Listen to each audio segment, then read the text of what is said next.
When billionaire Ethan Calloway walked into the Velvet Room that rainy Tuesday night, he had no idea the trembling waitress refilling his wine glass controlled more money than he'd ever see in his lifetime.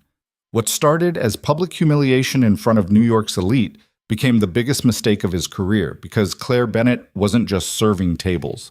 She was deciding whether to destroy him. This is a story about power, redemption, and the dangerous assumption that quiet people have nothing to lose. If you're watching from anywhere in the world, drop your city in the comments below. I want to see how far this story travels. And hit that like button if you're ready for what happens next. Now, let me take you back to where it all began. The rain hit Manhattan like it had a personal vendetta that Tuesday evening, turning the streets into rivers of brake lights and honking taxis. Inside the Velvet Room, though, you'd never know the city was drowning. The restaurant existed in its own universe. Crystal chandeliers, white tablecloths so crisp they could cut you, and the kind of hushed atmosphere that came with entrees costing more than most people's rent. Ethan Calloway stepped through the mahogany doors at exactly 7:47 p.m., and the temperature in the room dropped about 5 degrees. Not literally, but close enough. He moved like someone who'd forgotten what it felt like to ask for anything. His charcoal suit probably worth more than the head waiter's car. At 32, Ethan had the kind of face that photographers loved. Sharp jawline, dark eyes that never quite smiled even when his mouth did, and the permanent expression of someone calculating your net worth while shaking your hand. Mr. Calloway? The maitre d' appeared instantly, the way staff always did for people like Ethan. Your table is ready. The gentlemen are already waiting. Ethan didn't thank him. He just moved. Behind him, 3 business associates followed like well-dressed shadows. Richard Chen, his CFO, was already on his phone. Marcus Webb, the lead investor on the Hudson Yards project, kept checking his watch. And David Park, the acquisition specialist who'd made a career out of finding legal loopholes, just looked tired. They'd just come from a meeting that had gone 7 hours longer than scheduled. The kind of meeting where lawyers spoke in paragraphs and everyone left with a headache and a vague sense they'd either made millions or lost everything. Ethan couldn't tell which yet, and that uncertainty sat in his stomach like broken glass. The private dining room in the back was everything the main restaurant was, but more. Exclusive, isolated. The kind of space where deals got made and careers got buried. Finally, Marcus dropped into his chair without waiting for anyone else to sit. I thought Patterson was never going to shut up about the environmental assessments. He won't be a problem. Ethan's voice was flat, final. He pulled out his chair and sat down with the careful precision of someone who'd learned to control every movement, every gesture, every micro-expression that might give away what he was actually thinking. I have 3 different contractors willing to testify. The delays are purely bureaucratic. We'll bury him in paperwork until he gives up or dies, whichever comes first. Richard winced slightly, but said nothing. He'd learned years ago that objecting to Ethan's methods was a waste of breath. Ruthless. David actually smiled. I like it. I'm not ruthless. Ethan loosened his tie just enough to breathe. I'm efficient. There's a difference. The door opened and a waitress appeared with menus and water glasses balanced on a tray that trembled just slightly in her hands. Claire Bennett was 30 years old and looked like someone who'd spent most of her life trying to be invisible. Average height, dark hair pulled back in a practical bun, minimal makeup, and a uniform that seemed designed to help her blend into the expensive wallpaper. She moved carefully, like someone navigating a room full of landmines. Good evening, gentlemen. Her voice was soft, almost apologetic. Can I start you with something to drink? Scotch. Neat. Top shelf. Marcus didn't look up from his phone. The same. David finally took his coat off. Water's fine for me. Richard tried to smile at her, but she was already writing, not making eye contact. Ethan looked at her for the first time, and something in his expression shifted. Not softer, just focused, the way a wolf focuses on movement in the periphery. You have a 2015 Chateau Margaux? Claire nodded, still not meeting his eyes. Yes, sir. Bring the bottle. And 4 glasses, even though these lightweights apparently don't appreciate decent wine. Hey! Marcus looked up. Some of us have to drive home. That's what drivers are for. Ethan turned back to Claire, who was still standing there with her pen hovering over the notepad. Was there something else? No, sir. I'll bring that right away. She left quickly, the door closing behind her with a soft click. "You're in a mood tonight," Richard finally said what everyone was thinking. "I'm always in a mood." Ethan pulled out his phone, scanned 3 emails, deleted 2 without reading them completely, and set it face down on the table. "It's called focus. It's called being an asshole." Marcus grinned when he said it, but there was truth underneath. "When's the last time you took a day off? When's the last time you closed a deal worth more than $50 million? Ethan shot back. "Fair point." The conversation shifted to business, numbers, projections, timelines, risk assessments. The kind of talk that sounded like English but might as well have been another language if you weren't part of that world. Ethan listened more than he spoke, letting the others talk themselves into circles while he waited for the actual useful information to emerge from all the corporate jargon. Claire returned with the wine bottle and 4 glasses on a tray. She set them down carefully, one at a time, her movements precise and practiced. "Would you like me to pour, sir?" Ethan gestured vaguely. "Go ahead." She uncorked the bottle, a sound like a whisper in the quiet room, and began pouring. Her hand shook just barely, a tremor so small you'd miss it if you weren't paying attention. Ethan was always paying attention. The wine hit the first glass perfectly, dark red, almost black in the low light. The second glass went just as smoothly, but when she reached for the third glass, her sleeve caught on the edge of Richard's water glass. Everything happened in slow motion and all at once. The water glass tipped. Richard reached for it instinctively. Claire jerked back to avoid his hand. The wine bottle tilted. And suddenly there was red wine everywhere, across the white tablecloth, splashing onto Marcus's sleeve, a few drops hitting Ethan's phone. The room went silent. Claire froze, the bottle still in her hand, her face going pale. "I'm so sorry.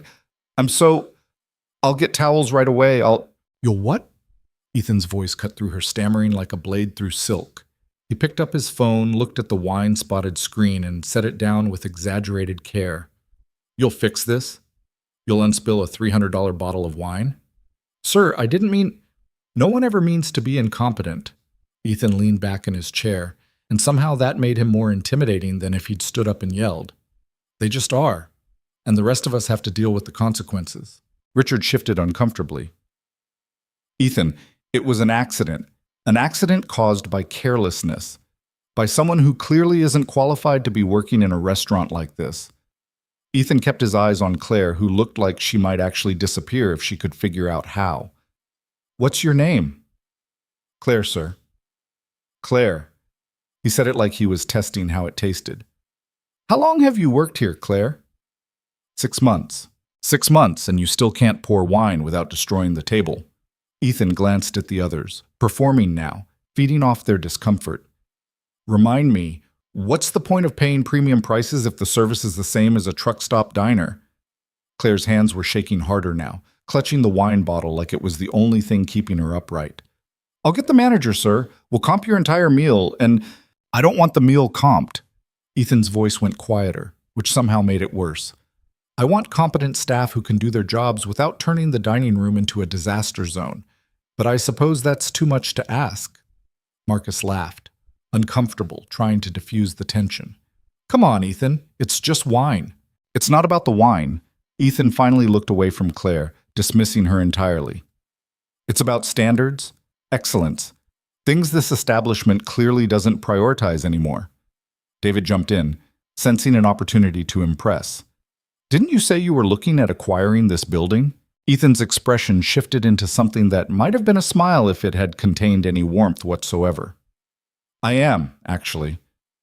The property's been on my radar for 3 months. Historic building, prime location, current ownership is a disaster waiting to happen." Claire was still standing there, frozen in place, the wine bottle clutched in both hands now. Ethan noticed and turned back to her. "Still here? I thought you were getting towels." "Yes, sir, right away." But before she could move, Ethan continued, his voice carrying just loud enough that the nearby tables could probably hear. "In fact, once I close the deal, and I will close it, this entire place is getting restructured. New management, new standards, and definitely new staff." The words landed like stones in deep water. "You can't fire everyone." Claire's voice was barely a whisper, but everyone heard it. "Can't I?" Ethan raised an eyebrow. I think you'll find that property owners can do pretty much whatever they want with their buildings, including cleaning out staff who can't handle basic table service. Claire's face went through several expressions in rapid succession: shock, hurt, anger, and then something else, something harder to read. She set the wine bottle down on the table with a soft clink. "I'll send someone to clean this up." She turned and walked out before anyone could respond. The room stayed quiet for a moment after she left. "That was brutal, even for you," Richard finally said, keeping his voice low. Ethan shrugged and picked up his wine glass from the only spot on the table that hadn't been destroyed. "She needed to hear it. Better from me than from whoever takes over after I own the place." "You really think you'll get the building?" Marcus asked. "I know I will." Ethan took a sip of the wine that Claire had managed to pour before everything went wrong. It was perfect, of course, deep and complex and worth every penny of that $300 price tag. The current owner is some old trust fund situation. They haven't done proper maintenance in years, the permits are a nightmare, and they're bleeding money every quarter. They'll take my offer because they won't have a choice. David pulled out his tablet and started scrolling through documents. "I've got the preliminary assessments here. Structure's solid, location is prime, and once we gut the restaurant and convert it to luxury retail on the ground floor with residential above, we'll triple the property value in 18 months. Ethan finished the thought. "I know. I've run the numbers 17 different ways. This is happening." A different waitress appeared, older, more composed, with towels and apologies. She cleaned up the mess with professional efficiency while Ethan and his associates pretended she didn't exist and went back to discussing the Hudson Yards project. Claire didn't come back. The manager did, though, about 20 minutes later. He was a thin man in his 50s with worry lines carved deep around his eyes and the kind of nervous energy that came from years of dealing with difficult customers and impossible situations. "Mr. Calloway." He approached the table like someone walking toward a firing squad. "I want to personally apologize for what happened earlier. Claire is one of our most reliable employees, and this is completely out of character." "I don't care about her character." Ethan didn't look up from the menu he was pretending to read. "I care about competent service. Is that something your establishment can provide, or should we take our business elsewhere?" The manager's face went a shade paler. "Of course, sir. Absolutely. I've already spoken with Claire, and she's been reassigned for the evening. Your meal tonight is completely on the house, and I already told her I don't want it comped." Ethan finally looked up, and his expression was pure ice. "I want what I paid for. Good food, good wine, and staff who know what they're doing. Can you provide that or not?" "Yes, sir. Absolutely, sir." "Then stop apologizing and bring us the menu." The manager practically ran away. Richard waited until he was gone before speaking. "You know you're going to give that poor guy a heart attack. Then he should find a less stressful career." Ethan went back to his phone, scrolling through emails without really reading them. His daughter's school had sent 3 messages about some upcoming event he'd already forgotten about. His assistant had forwarded him a contract that needed signing by tomorrow morning. And his mother had called twice, which he was ignoring on principle. The rest of dinner passed without incident. The food was exceptional. Seared scallops, Wagyu steak cooked exactly medium rare, some kind of chocolate thing for dessert that probably had a French name Ethan couldn't pronounce and didn't care to learn. They talked business, made plans, argued about timelines and budgets, and whether they should go after the Brooklyn project before or after closing the Velvet Room deal. Claire never reappeared. Ethan noticed her absence the way you notice a missing piece in a puzzle. Not because you're looking for it specifically, but because something feels incomplete. Every time the door opened and it wasn't her, some part of his brain registered the information and filed it away. He told himself it didn't matter. She was just a waitress. Replaceable, forgettable. But when they were settling the bill 2 hours later, he found himself asking, "The waitress from earlier, is she still here?" The new server, a young man with perfect posture and a corporate smile, shook his head.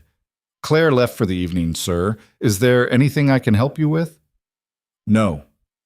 Ethan signed the receipt, added a tip that was generous enough to be professional, but not so generous that it implied apology, and stood up.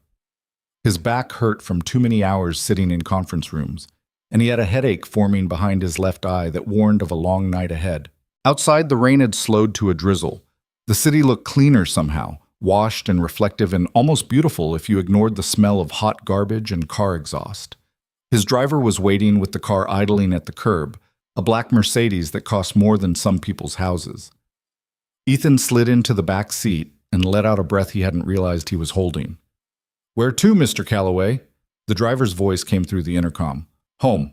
The car pulled away from the curb, merging into traffic with practiced ease.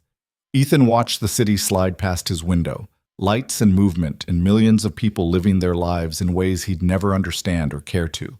His phone buzzed with another email from his assistant, another message from his mother, another notification about something that needed his attention. He ignored them all and thought about his daughter instead. Sophie was 7 years old and the only person in the world who could make Ethan feel like a complete failure and the luckiest man alive in the same breath. She had his dark hair and his wife's smile and absolutely none of his tolerance for bullshit. When he'd left for the meeting that morning, she'd hugged him tight and made him promise to be home before bedtime. He checked his watch. 10:43 p.m. Another broken promise to add to the collection. The house was dark when he arrived except for the light in Sophie's room and the glow from the kitchen where his housekeeper, Mrs. Chen, was probably waiting to scold him about missing dinner again. She waited up as long as she could. Mrs. Chen appeared in the hallway before Ethan even got his coat off. She was a small Chinese woman in her 60s who'd been raising other people's children for 40 years and had absolutely no patience for excuses. "Asked me 6 times if you were coming home soon." Guilt twisted in Ethan's stomach. "I'll go check on her. She's asleep now. Don't wake her up just to make yourself feel better." Mrs. Chen's bluntness was one of the reasons Ethan kept her around, even when it made him want to fire her at least once a week. She was right more often than he wanted to admit. "How is she today?" "Good.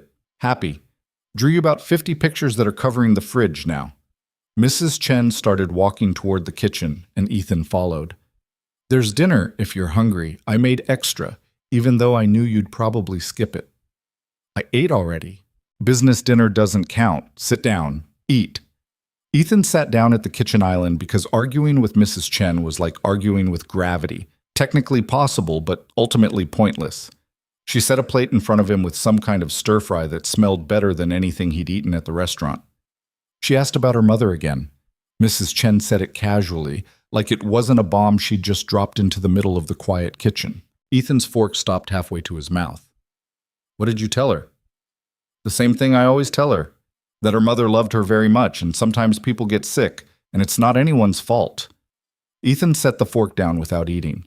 His wife had been dead for 5 years. Cancer, aggressive and brutal, and completely unstoppable, despite every treatment and experimental drug and specialist Ethan's money could buy. Sophie barely remembered her, which somehow made it worse. "She's too young to understand the details."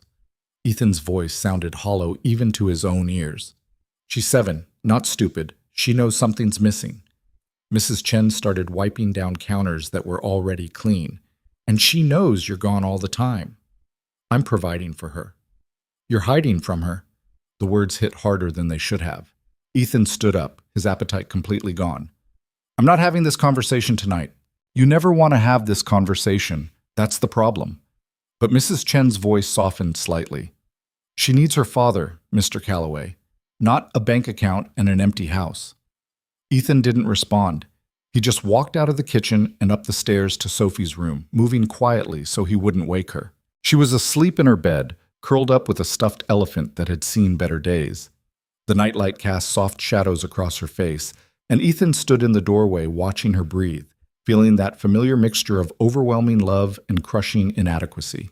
The wall next to her bed was covered in drawings, stick figures and rainbows and houses with windows that looked like they were melting. One caught his eye, a new addition from today probably. It showed 2 figures holding hands, one big, one small. The big one had dark scribbles for hair and what might have been a suit. The small one had a huge smile. "Daddy and me" was written across the top in Sophie's careful 7-year-old handwriting. Ethan felt something crack in his chest. He left before it could break completely, closing the door with a soft click and walking to his home office at the end of the hall. The room was exactly what you'd expect.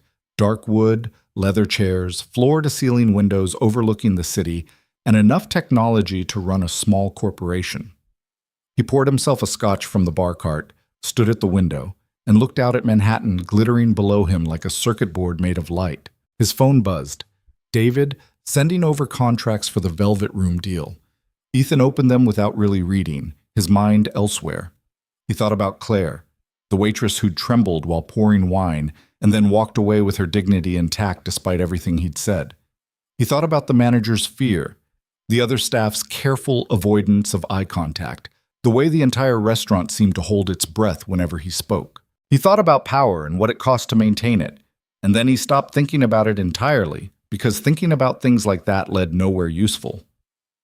He finished his scotch, signed the contracts, sent 3 emails, and finally went to bed around 2 a.m. with the kind of exhaustion that came from running too fast for too long in a direction you weren't even sure was right anymore. He dreamed about his wife, which he hadn't done in months. She was standing in the Velvet Room wearing her hospital gown, looking at him with disappointment in her eyes. "You used to be kind," she said in the dream. Ethan woke up at 5 a.m. with his heart racing and the taste of regret in his mouth. He got up, showered, put on another expensive suit, and checked his phone to find 17 new messages. One was from Sophie's school about parent-teacher conferences. He deleted it without reading the details. By 6:30 a.m., he was in his car heading to the office, leaving before Sophie woke up because it was easier than watching her face fall when he told her he couldn't have breakfast with her. Mrs. Chen was right. He was hiding. But hiding felt safer than facing the fact that he'd turned into someone his wife wouldn't recognize, raising a daughter who barely knew him, building an empire on the backs of people he treated like obstacles instead of humans. The office was empty when he arrived, the way he liked it. Quiet, controlled. No one asking him questions he didn't want to answer or looking at him with expectations he couldn't meet. He worked for 3 hours straight, approving budgets, reviewing architectural plans, negotiating contracts with lawyers who billed by the minute. The Velvet Room deal was moving forward faster than expected. The current ownership had sent preliminary signals that they were willing to talk numbers. Ethan should have felt victorious. Instead, he felt tired. His assistant, Jennifer, arrived at 9 a.m. with coffee and a stack of documents that needed his signature. She was efficient, competent, and smart enough to never ask personal questions. "The Henderson meeting is at 11. She set everything on his desk with practiced precision. "The architects want to discuss the Hudson Yards modifications at 2, and Sophie's school called again about handle it." Ethan signed a contract without reading past the first paragraph. "They specifically asked for you to call back." "I said handle it, Jennifer." She didn't argue, just made a note on her tablet and left. Ethan stared at the contract he'd just signed, trying to remember what it was for. Development permits for something. Brooklyn, maybe. The words blurred together. His phone rang. Unknown number. He answered it anyway because sometimes unknown numbers were business opportunities. "Calloway?" "Mr. Calloway." The voice was female, calm, and vaguely familiar. "This is Claire Bennett. We met last night at the Velvet Room." Ethan sat up straighter, his brain shifting into focus. "I'm surprised you called. Most people who get fired don't follow up." "I didn't get fired." There was something in her voice now, an edge he hadn't heard when she was holding the wine bottle. "And I'm not calling to apologize if that's what you're expecting." "Then why are you calling?"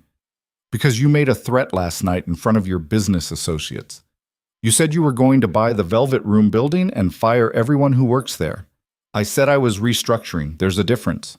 "Not to the 37 people who depend on those jobs to feed their families."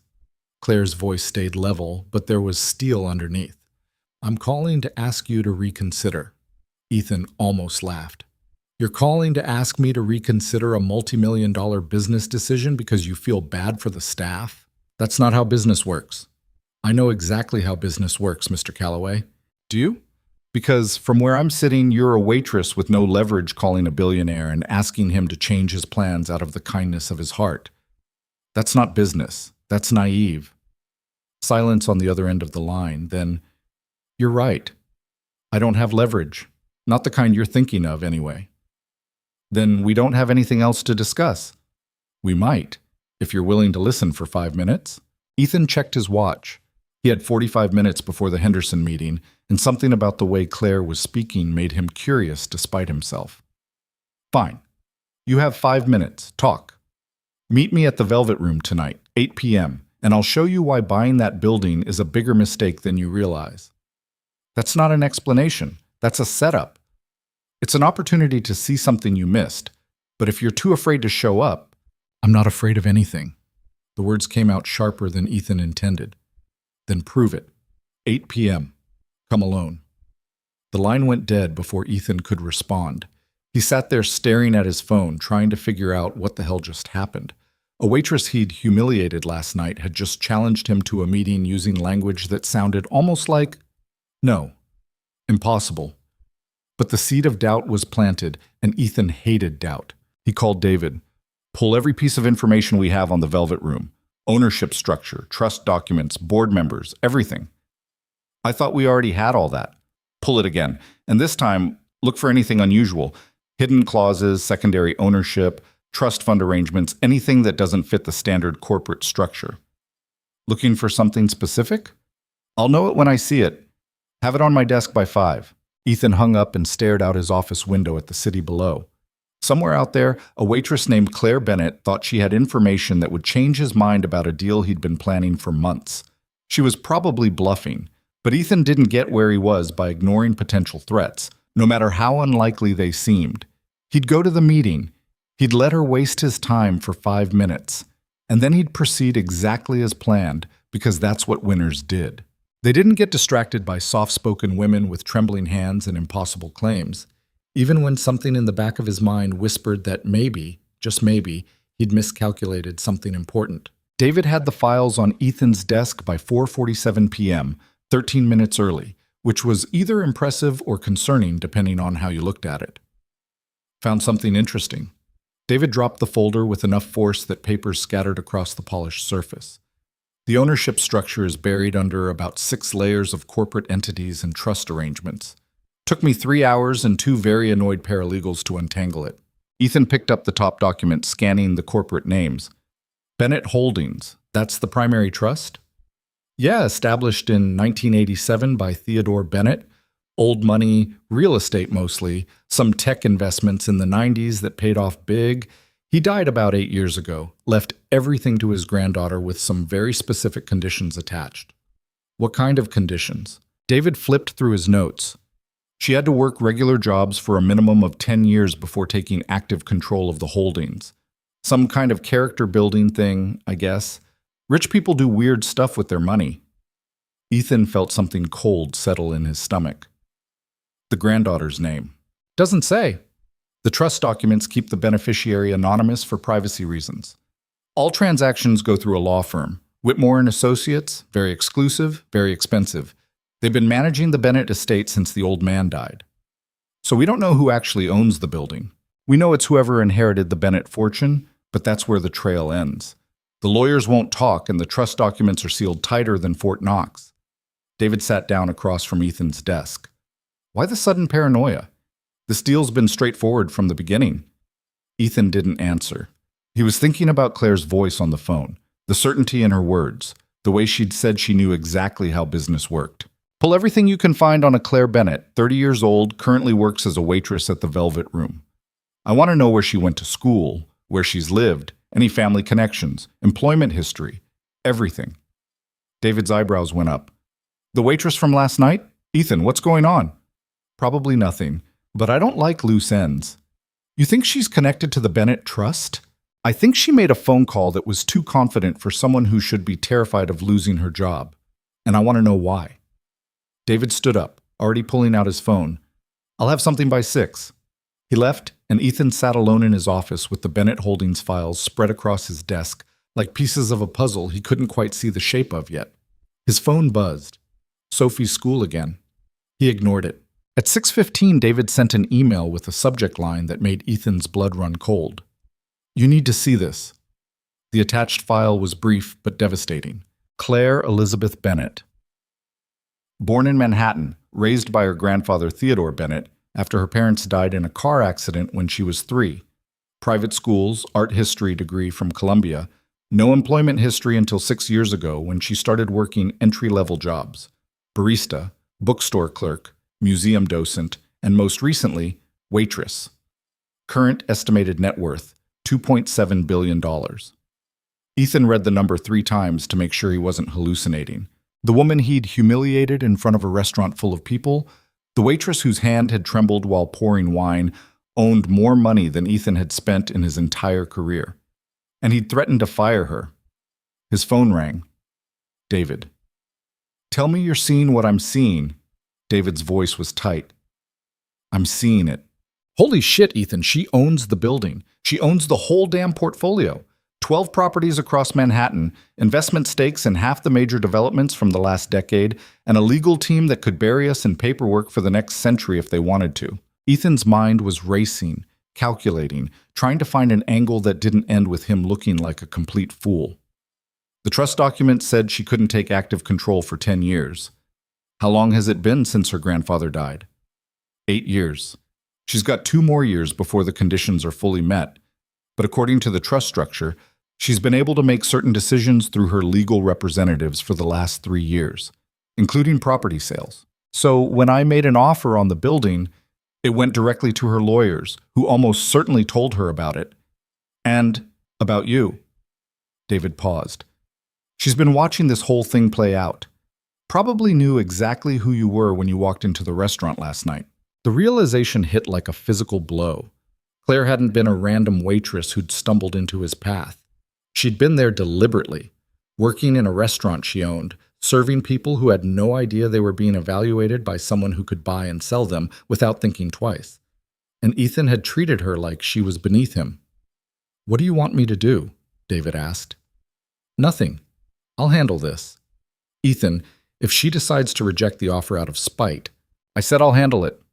Ethan hung up before David could argue and sat in the gathering darkness of his office, watching the city lights blink on one by one as evening settled over Manhattan. He'd built his career on reading people, on understanding leverage and motivation and weakness, but he'd missed this completely. Walked right past a billionaire and seen only a trembling waitress, because that's what he'd expected to see. His wife's voice from the dream echoed in his head. "You used to be kind." Ethan finished the rest of his work on autopilot, signed documents without reading them, sent emails that probably didn't make sense, and left the office at 7:30 with enough time to make the 8 o'clock meeting. He didn't bring security, didn't bring lawyers or associates or anyone who could provide backup if this went sideways. Claire had said, "Come alone," and for once in his life, Ethan was going to do exactly what someone else asked.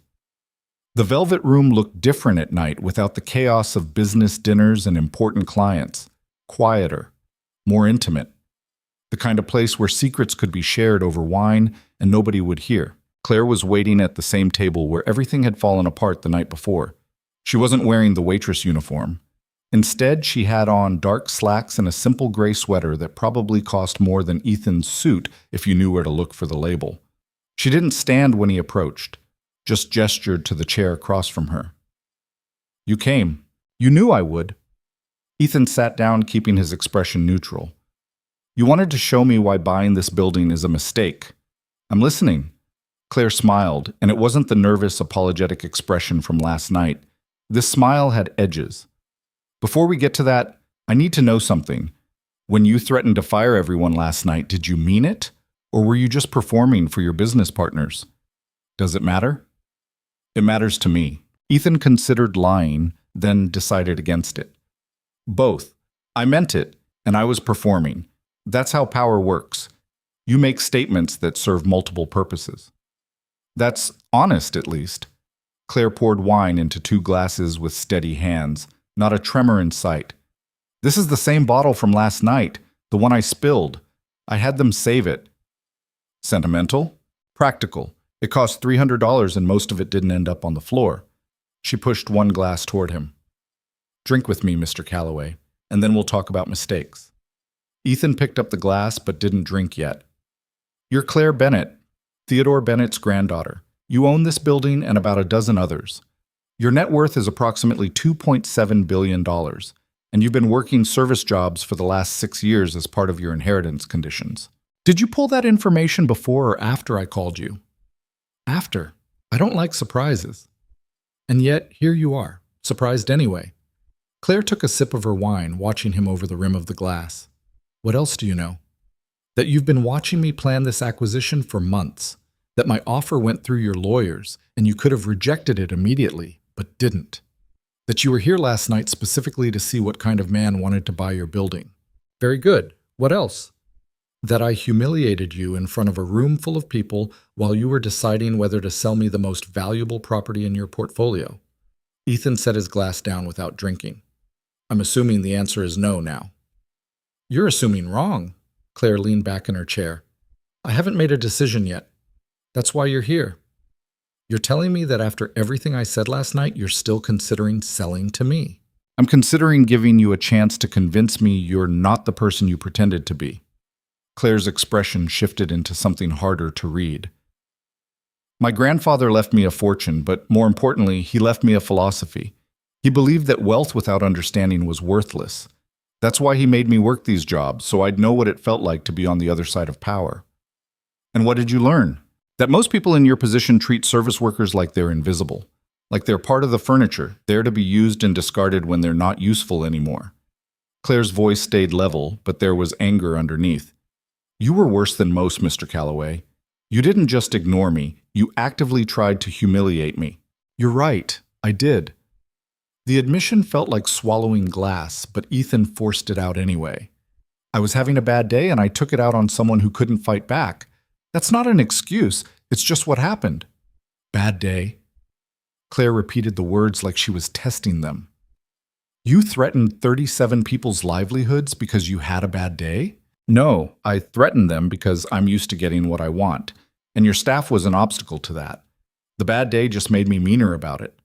Something flickered in Claire's expression. Surprise, maybe, or respect. You're not trying to justify it. Would that change anything? Probably not. But most men in your position would try anyway.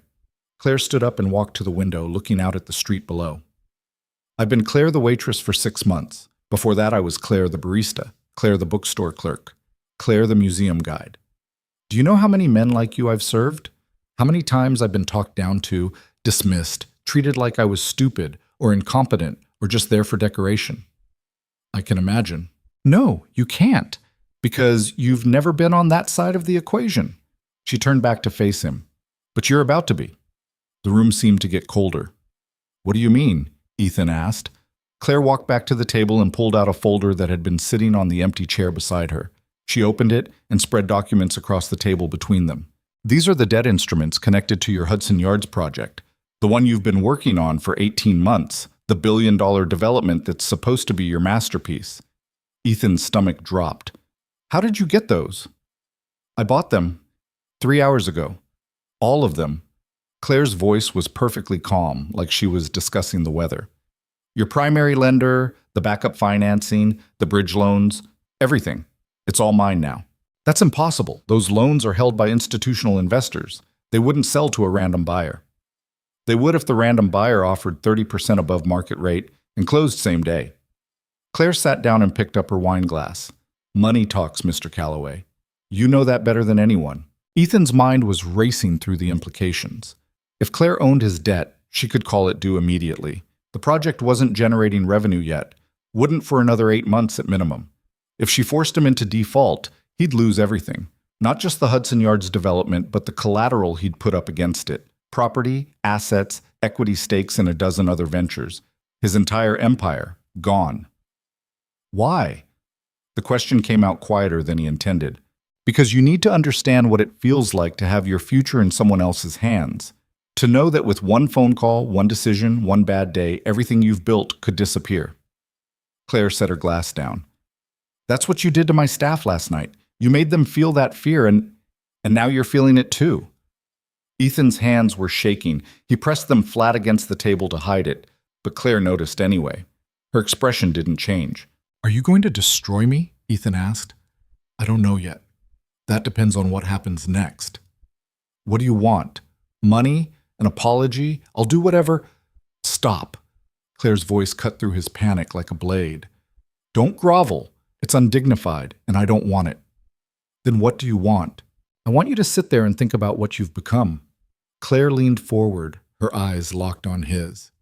You walked into my restaurant last night like you owned the world, treated people like they were disposable, made threats you had no right to make, and you did it because you could, because nobody's ever made you face consequences for that behavior. So this is revenge. This is education. Claire's voice softened slightly. My grandfather used to say that power reveals character. When you have enough of it, you can finally be exactly who you are without pretending. Last night you showed me who you are, Mr. Calloway, and I didn't like what I saw. Ethan felt something break inside him. Not dramatically, not all at once, but like a crack spreading through ice. You're right. I know I'm right. The question is whether you know it. I do. The words felt like they were being dragged out of him. I've known for a while that I've turned into someone I don't recognize. I just didn't care enough to change. Why not? Because changing is hard, and being ruthless is easy. Because my wife died, and my daughter barely knows me, and it's easier to be cruel to strangers than to face what I've lost. Ethan looked up and met Claire's eyes. I'm not asking for sympathy. I'm just answering your question.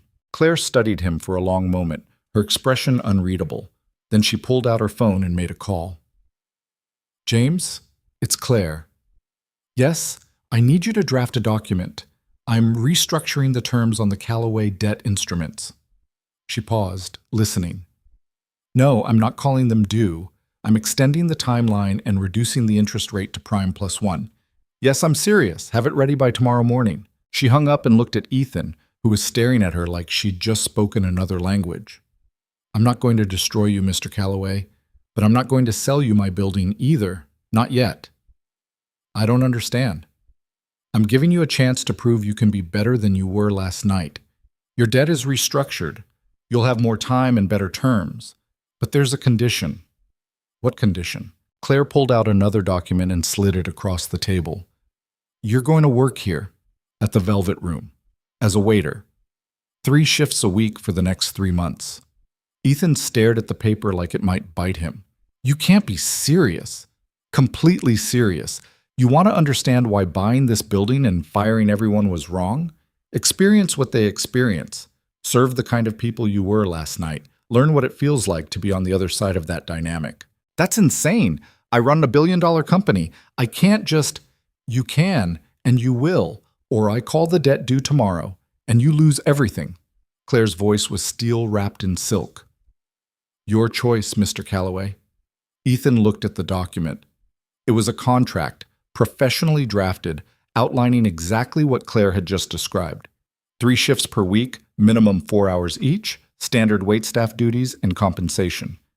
And if I do this, if I fulfill this ridiculous requirement, then at the end of 3 months, we'll talk about the building sale again, and your debt stays restructured regardless of what I decide about the property.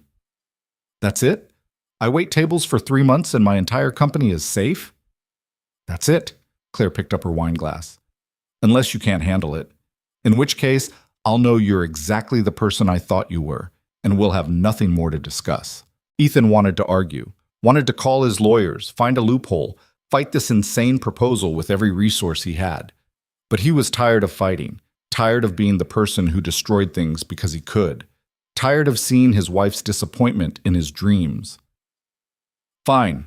He picked up the pen Claire had left on the table. I'll do it. You're sure? Because once you sign that, you're committed. I have lawyers who will make your life very difficult if you try to back out. I'm sure. Ethan signed the contract with a signature that had sealed $100 million deals and changed the Manhattan skyline. This time it just made him a waiter. Claire took the document and tucked it into her folder. Your first shift is tomorrow night, 6 p.m. Wear comfortable shoes. Is there anything else, or are you finished humiliating me? This isn't humiliation, Mr. Calloway. This is opportunity. Claire stood up and extended her hand. I'm giving you a chance to become the person you used to be before grief and ambition turned you into someone your daughter will grow up resenting. The mention of Sophie hit like a punch to the chest. How do you know about my daughter? The same way you found out about me. Research. Claire's expression softened slightly. I lost my parents when I was 3. Grew up with a grandfather who loved me but was gone more than he was present. I know what it's like to be the child of someone too consumed by their own pain to fully show up. Don't let Sophie inherit that. Ethan shook her hand, feeling the strength in her grip. I underestimated you. Most people do. That's why the Waitress Act works so well. Claire smiled, and this time it reached her eyes.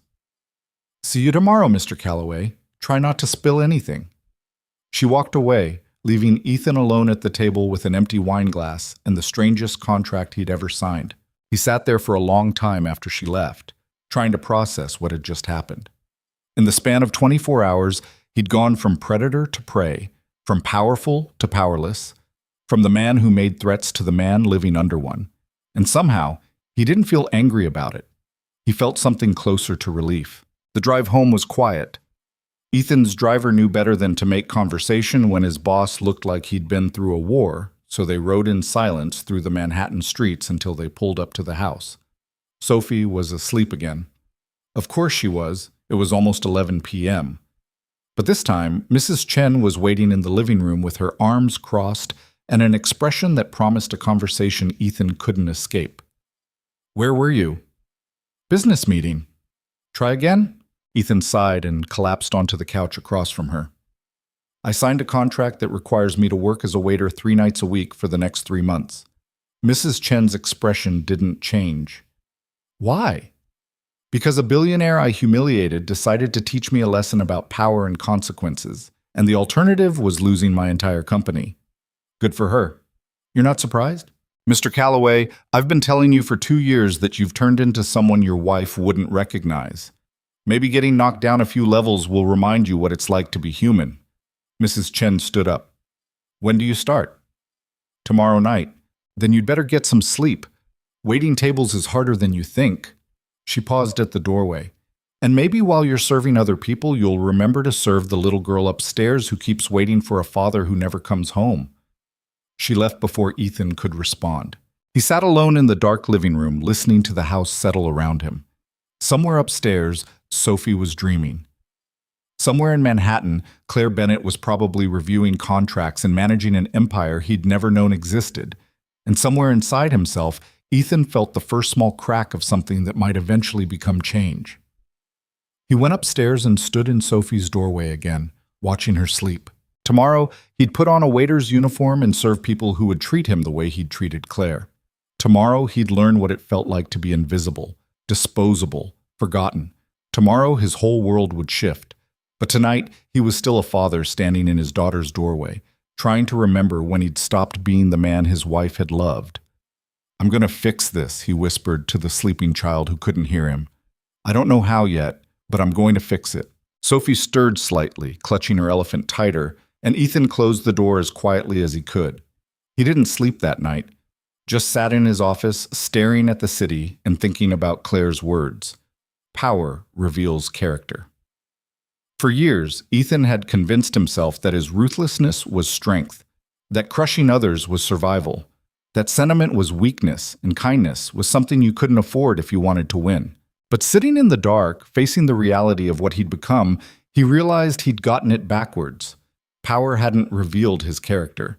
It had hidden it, buried it under layers of defense mechanisms and emotional scar tissue until he'd forgotten there was anything underneath. Claire Bennett, the shy waitress with trembling hands who turned out to be a billionaire with steel in her spine, had seen through all of it in one night, and instead of destroying him, she'd given him a chance to find himself again. Ethan didn't know if he deserved it. Didn't know if 3 months of waiting tables would actually change anything fundamental about who he'd become. But he was going to find out. At 5 a.m., he went for a run through Central Park, something he hadn't done in months. The city was just waking up, delivery trucks making rounds, early commuters heading to jobs, people walking dogs and living ordinary lives that had nothing to do with billion-dollar deals and corporate warfare. Ethan ran until his lungs burned and his legs ached, trying to outrun the thoughts that had been chasing him for years. He couldn't. But for the first time in a long time, he stopped trying to. When he got home, Sophie was awake and eating cereal at the kitchen counter while Mrs. Chen packed her school lunch. "Daddy!" Her face lit up when she saw him, and the pure joy in that expression made Ethan's chest hurt. "You're home." "I am." He kissed the top of her head, smelling the strawberry shampoo Mrs. Chen used. "How's my girl?" "Good. We're learning about butterflies in science. Did you know they taste with their feet?" "I didn't know that." "It's true. Mrs. Rodriguez showed us pictures."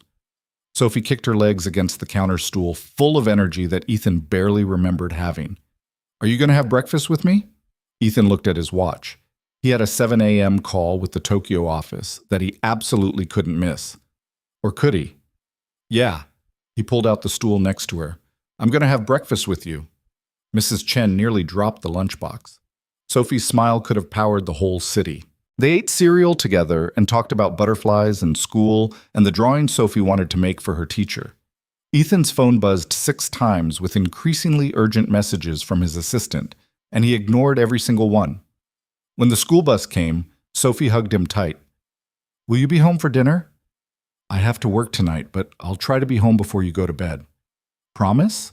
Ethan thought about the contract he'd signed, the shift starting at 6 p.m., the complete disruption of his carefully controlled schedule. I promise. Sophie ran to catch the bus, her backpack bouncing, and Ethan watched until she disappeared around the corner. That was good, Mrs. Chen said from behind him. Do it again tomorrow. I will. And he meant it. The office was chaos when he arrived. Jennifer met him at the elevator with a tablet full of missed calls and scheduling conflicts. The Tokyo call, reschedule it. The Henderson meeting, push it to next week. Ethan, I can't just, yes, you can. I'm restructuring my schedule for the next 3 months. Block out 6 p.m. to midnight every Monday, Wednesday, and Friday. Non-negotiable. Jennifer stared at him like he'd grown a second head. What's happening during those times? I'm working another job. You're what? You heard me? Make it work, Jennifer. That's what I pay you for. He walked into his office and closed the door before she could ask more questions. David called 30 seconds later. Did you sign that insane contract? I did. Ethan, we can fight this, get our own lawyers involved, argue coercion, find some kind of… No. No? I signed it voluntarily. I'm going to honor it. Ethan sat down at his desk and started sorting through the mountain of work that had accumulated overnight. And you're going to support that decision, or I'll find a CFO who will. Silence on the other end. Then, you're serious about this? Completely. Okay. David's voice changed, became more thoughtful. Then I guess I'll see you at the restaurant. Someone needs to make sure you don't poison anybody. You're not coming to watch me wait tables. The hell I'm not. I've been working for you for 6 years, and you've been a nightmare for at least 4 of them. I want to see this. Ethan almost smiled. Bring Marcus and Richard too. Make it a show. You're enjoying this.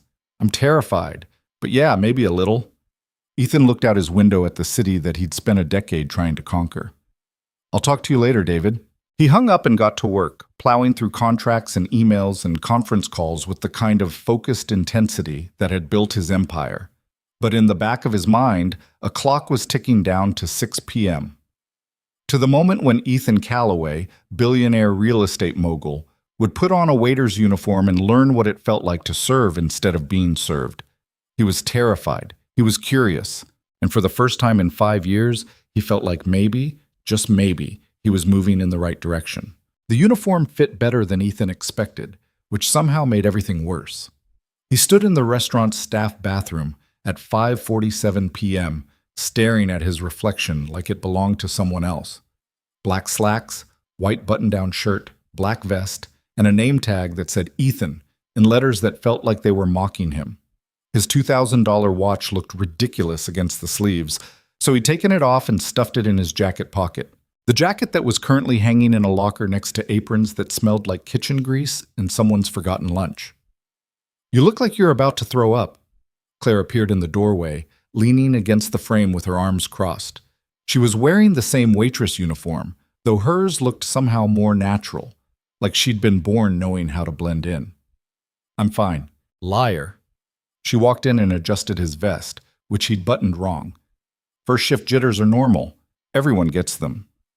I run a billion-dollar company. I've presented to hostile boards and negotiated with people who would happily see me destroyed. I don't get jitters. And yet your hands are shaking. Claire finished with the vest and stepped back. It's okay to be nervous, Ethan. You're about to do something you've never done before, in front of people who know exactly who you are. That's terrifying. You're enjoying this way too much. Maybe a little. Her smile was sharp but not unkind. Come on, Ramon wants to meet you before the dinner rush starts. Ramon Gutierrez ran the kitchen like a general commanding troops, and he had the scars to prove it. Burn marks up both forearms, a missing fingertip on his left hand, and eyes that had seen every kind of restaurant disaster and lived to tell about it. He was somewhere in his 50s, built like someone who'd spent decades lifting heavy pots and breaking down beef sides. And when he looked at Ethan, there was absolutely zero recognition of the billionaire who'd threatened his job 2 nights ago. Just assessment of another new hire who probably wouldn't last a week. You ever worked food service before? Ramon's voice had the kind of rough edge that came from years of yelling over kitchen noise. No. Ever carried a full tray? No. You know the difference between a soup spoon and a dessert fork? Vaguely, Ramon looked at Claire. You're seriously making me train this guy? He signed a contract. Claire pulled out her phone and showed Ramon something that made his eyebrows climb toward his hairline. No shit. Okay then. Ramon turned back to Ethan with a grin that suggested the next few hours were going to be educational in the worst possible way. First rule. The customer is not always right, but you're going to act like they are anyway. Second rule. If you drop something, keep moving. Third rule. Stay out of my kitchen unless you're picking up an order. Got it? Got it. Good. Maria's going to shadow you tonight. Try not to embarrass yourself too badly. Maria Sandoval was 23, finishing her master's in economics at NYU, and had been working at the Velvet Room for 2 years to pay for school. She took one look at Ethan and sighed like someone who'd just been assigned a group project with the kid who never did homework. Okay, so basics. You approach from the left, serve from the right, never reach across a guest. Always check if they have dietary restrictions before reciting specials. And for the love of everything, do not flirt with customers even if they flirt with you first. I'm not going to flirt with anyone. Sure, that's what the last guy said. And then he got slapped by a customer's wife, and we had to comp their whole meal. Maria grabbed a tray and demonstrated the proper way to hold it, balanced on her left palm, fingers spread, right hand free for stability. Your turn. Ethan copied her position. The tray was heavier than it looked, and his shoulders started aching within 30 seconds. You're gripping too hard. Relax your hand. Maria adjusted his fingers. There. Now walk to the end of the hall and back without dropping it. He made it 6 steps before the tray started wobbling. Adjust with your body, not your hand. Shift your weight. Maria watched him struggle for another few steps before taking the tray back. We're going to need to practice this more. A lot more. The next hour was a crash course in everything Ethan had never thought about when dining at expensive restaurants. How to properly set a table. The difference between water glasses and wine glasses, and which went where. How to carry multiple plates without burning himself or dropping everything. The exact phrasing to use when greeting a table, taking an order, delivering food, clearing dishes. It was information overload, and Ethan's brain kept trying to file it all away the same way he processed business data. But this wasn't spreadsheets and profit margins. This was muscle memory and timing and reading people's body language to know if they needed water refills or wanted to be left alone. You're overthinking it, Maria said after he fumbled through reciting the specials for the 3rd time. Just talk to them like they're human beings.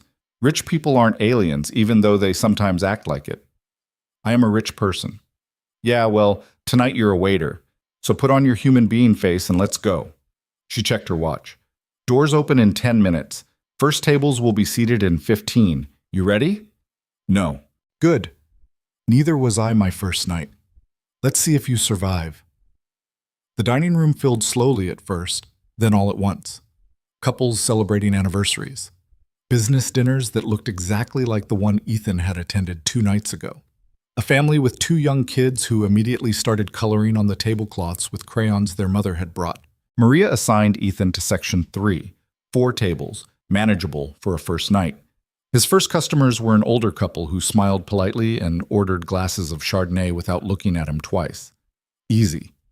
He could do this. He put the order into the computer system, which took 3 tries because he kept hitting the wrong buttons, and went to get their drinks from the bar. Heard you're the new guy.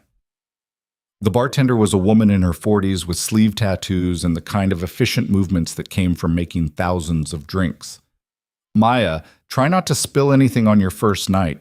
Everyone keeps saying that like I'm going to destroy the place. First-timers usually do. It's tradition. She poured the wine with practiced precision and set both glasses on his tray. Good luck. Ethan carried the tray back to the table, moving carefully, and trying to remember everything Maria had taught him about balance and weight distribution. He made it 3/4 of the way across the dining room before someone stepped backward from another table directly into his path. He swerved. The tray wobbled. One wine glass tilted dangerously close to the edge, and somehow, miraculously, nothing fell. Nice save. Maria appeared at his elbow. But next time, say behind you when you're walking through the dining room. People don't have eyes in the back of their heads. Ethan delivered the wine without further incident, took the couple's food order, salmon for her, steak medium rare for him, and headed back to put it in. Then his second table got seated. David, Marcus, and Richard walked in wearing shit-eating grins and sat down in the exact center of Ethan's section. You have got to be kidding me. Ethan stopped dead in the middle of the dining room. Maria followed his gaze. You know them? They work for me. Oh, this is going to be fun. She was trying not to smile and failing completely. Remember what Ramon said, customer is always right, even when they're absolutely not. Ethan walked over to their table with all the enthusiasm of someone approaching a firing squad. Gentlemen, Ethan. Marcus was enjoying this way too much. Or should I call you server? Waiter? What's the proper etiquette here?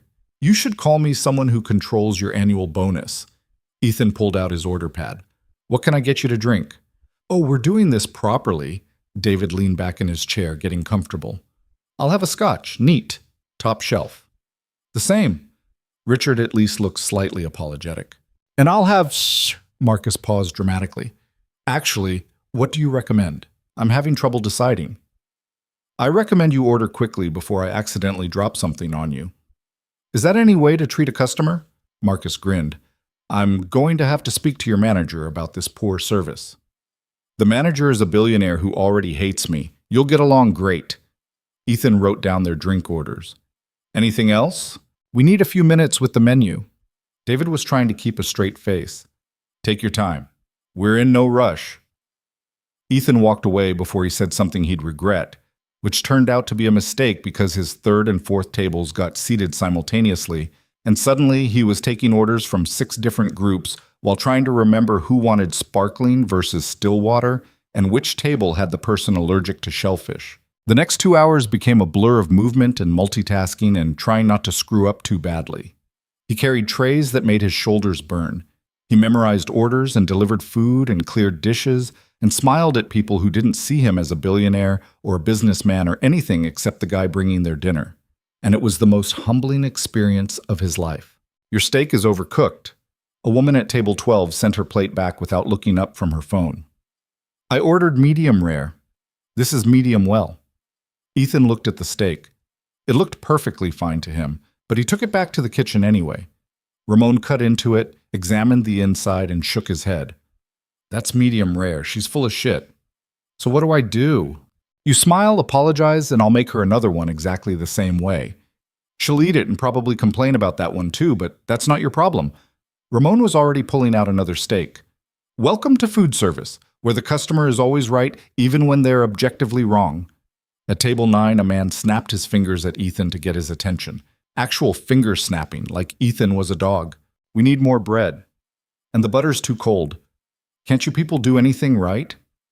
Ethan felt something dark and familiar rise in his chest, the instinct to snap back, to put this person in their place, to remind them who they were talking to. Then he saw Claire watching from across the dining room, and he swallowed the anger. I'll get that for you right away, sir. See that you do. Ethan walked to the kitchen, got fresh bread and room-temperature butter, and delivered it with a smile that felt like it might crack his face.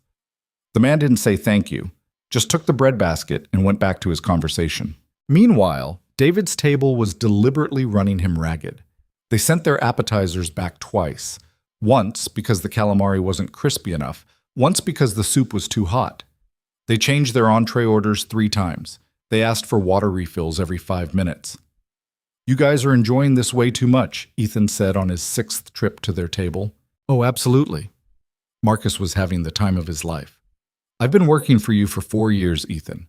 4 years of being yelled at and having my presentations torn apart and being told I'm not working hard enough. This is therapeutic. I'm never going to live this down, am I? Not a chance. David raised his scotch in a mock toast. To new experiences and humility. I hate all of you. That's not very professional customer service, Richard pointed out. We might have to leave a bad review. Ethan walked away before he could respond and nearly collided with another server carrying a tray full of desserts. Behind! Maria appeared and steered him out of the way just in time. You're doing okay for your first night, but you need to pay more attention to your surroundings. This place gets chaotic, and people move fast. How do you keep track of everything? Practice. Lots and lots of practice. She glanced at his section. Your two top at table 11 needs their check, and table 12 wants to talk to you about something. Table 12 was the woman with the overcooked steak. Ethan approached cautiously. Yes, ma'am? I wanted to apologize. She wasn't looking at her phone anymore. I was rude earlier about the steak. It's been a rough day and I took it out on you. That wasn't fair. Ethan blinked, completely thrown. Oh, thank you. How long have you been working here? This is my first night. Really? You're doing great. She smiled and it seemed genuine. Keep it up. She left a 30% tip, which Ethan discovered later when he was closing out her check. At table 9, the finger-snapping man left 5% and wrote "slow service" on the receipt in angry capital letters. It was almost 10 p.m. when the dinner rush finally started to slow. Ethan's feet hurt in ways he didn't know feet could hurt.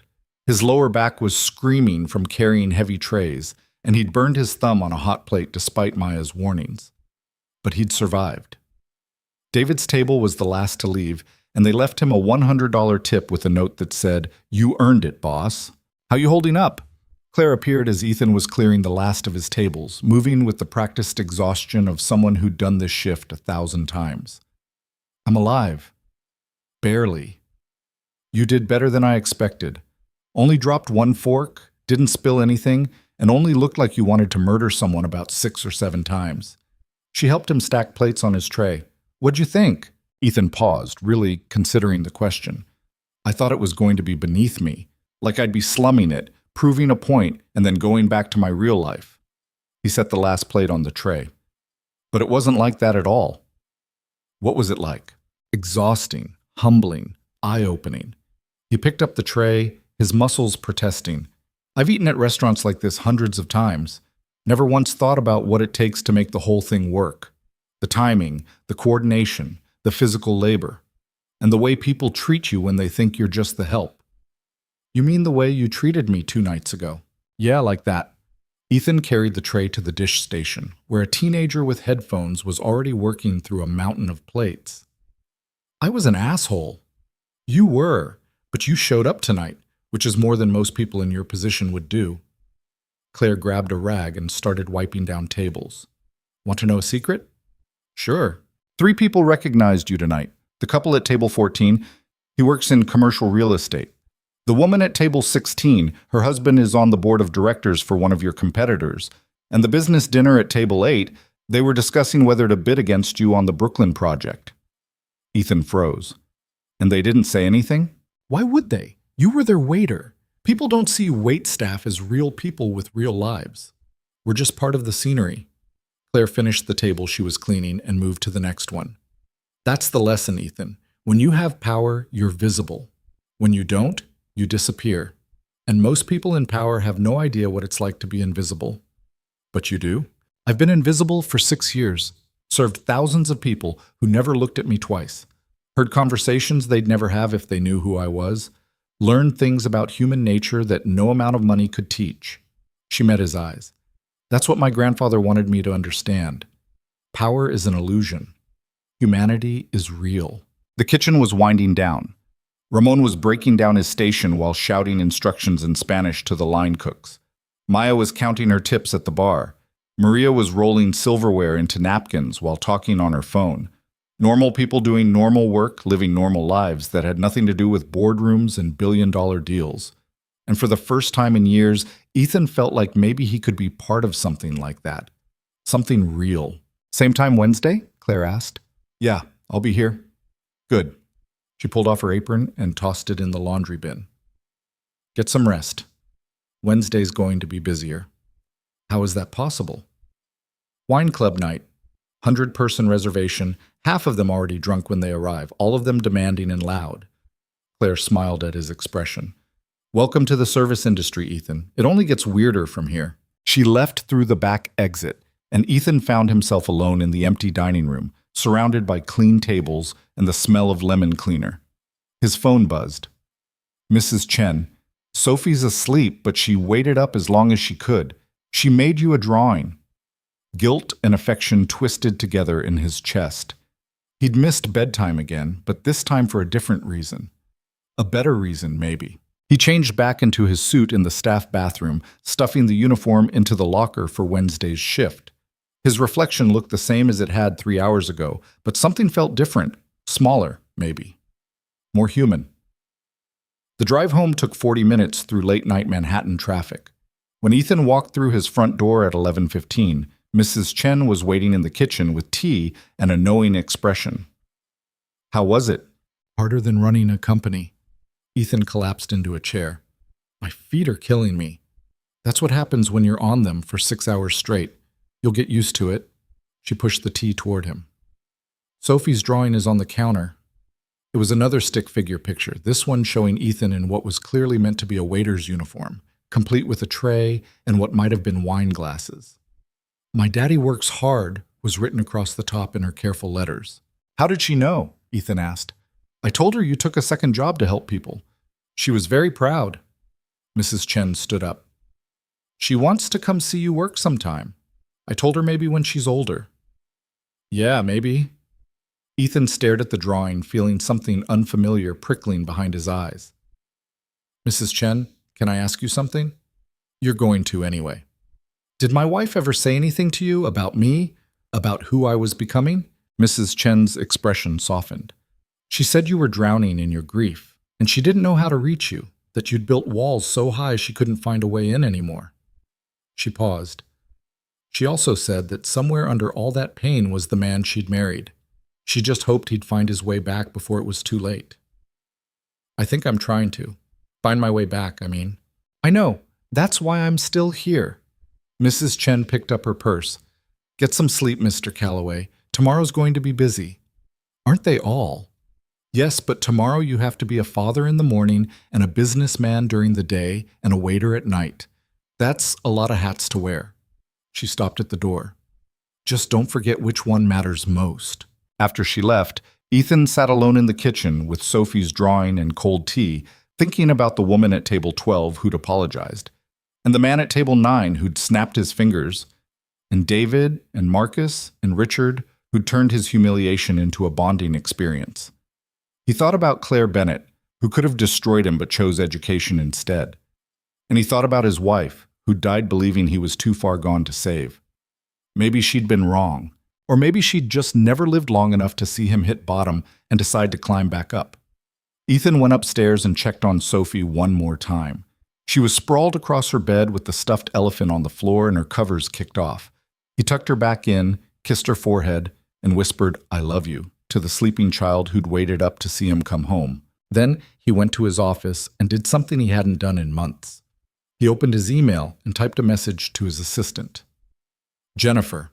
Effective immediately, I need you to block off 5 to 7 a.m. every morning for the foreseeable future. Personal time, non-negotiable. Also move all my Friday meetings to Thursday when possible. I have a standing commitment on Friday evenings that can't be changed. Thanks, E. He sent it before he could second-guess himself. Then he pulled up the calendar for Sophie's school, the one he'd been ignoring for weeks, and found the parent-teacher conference he'd deleted that morning.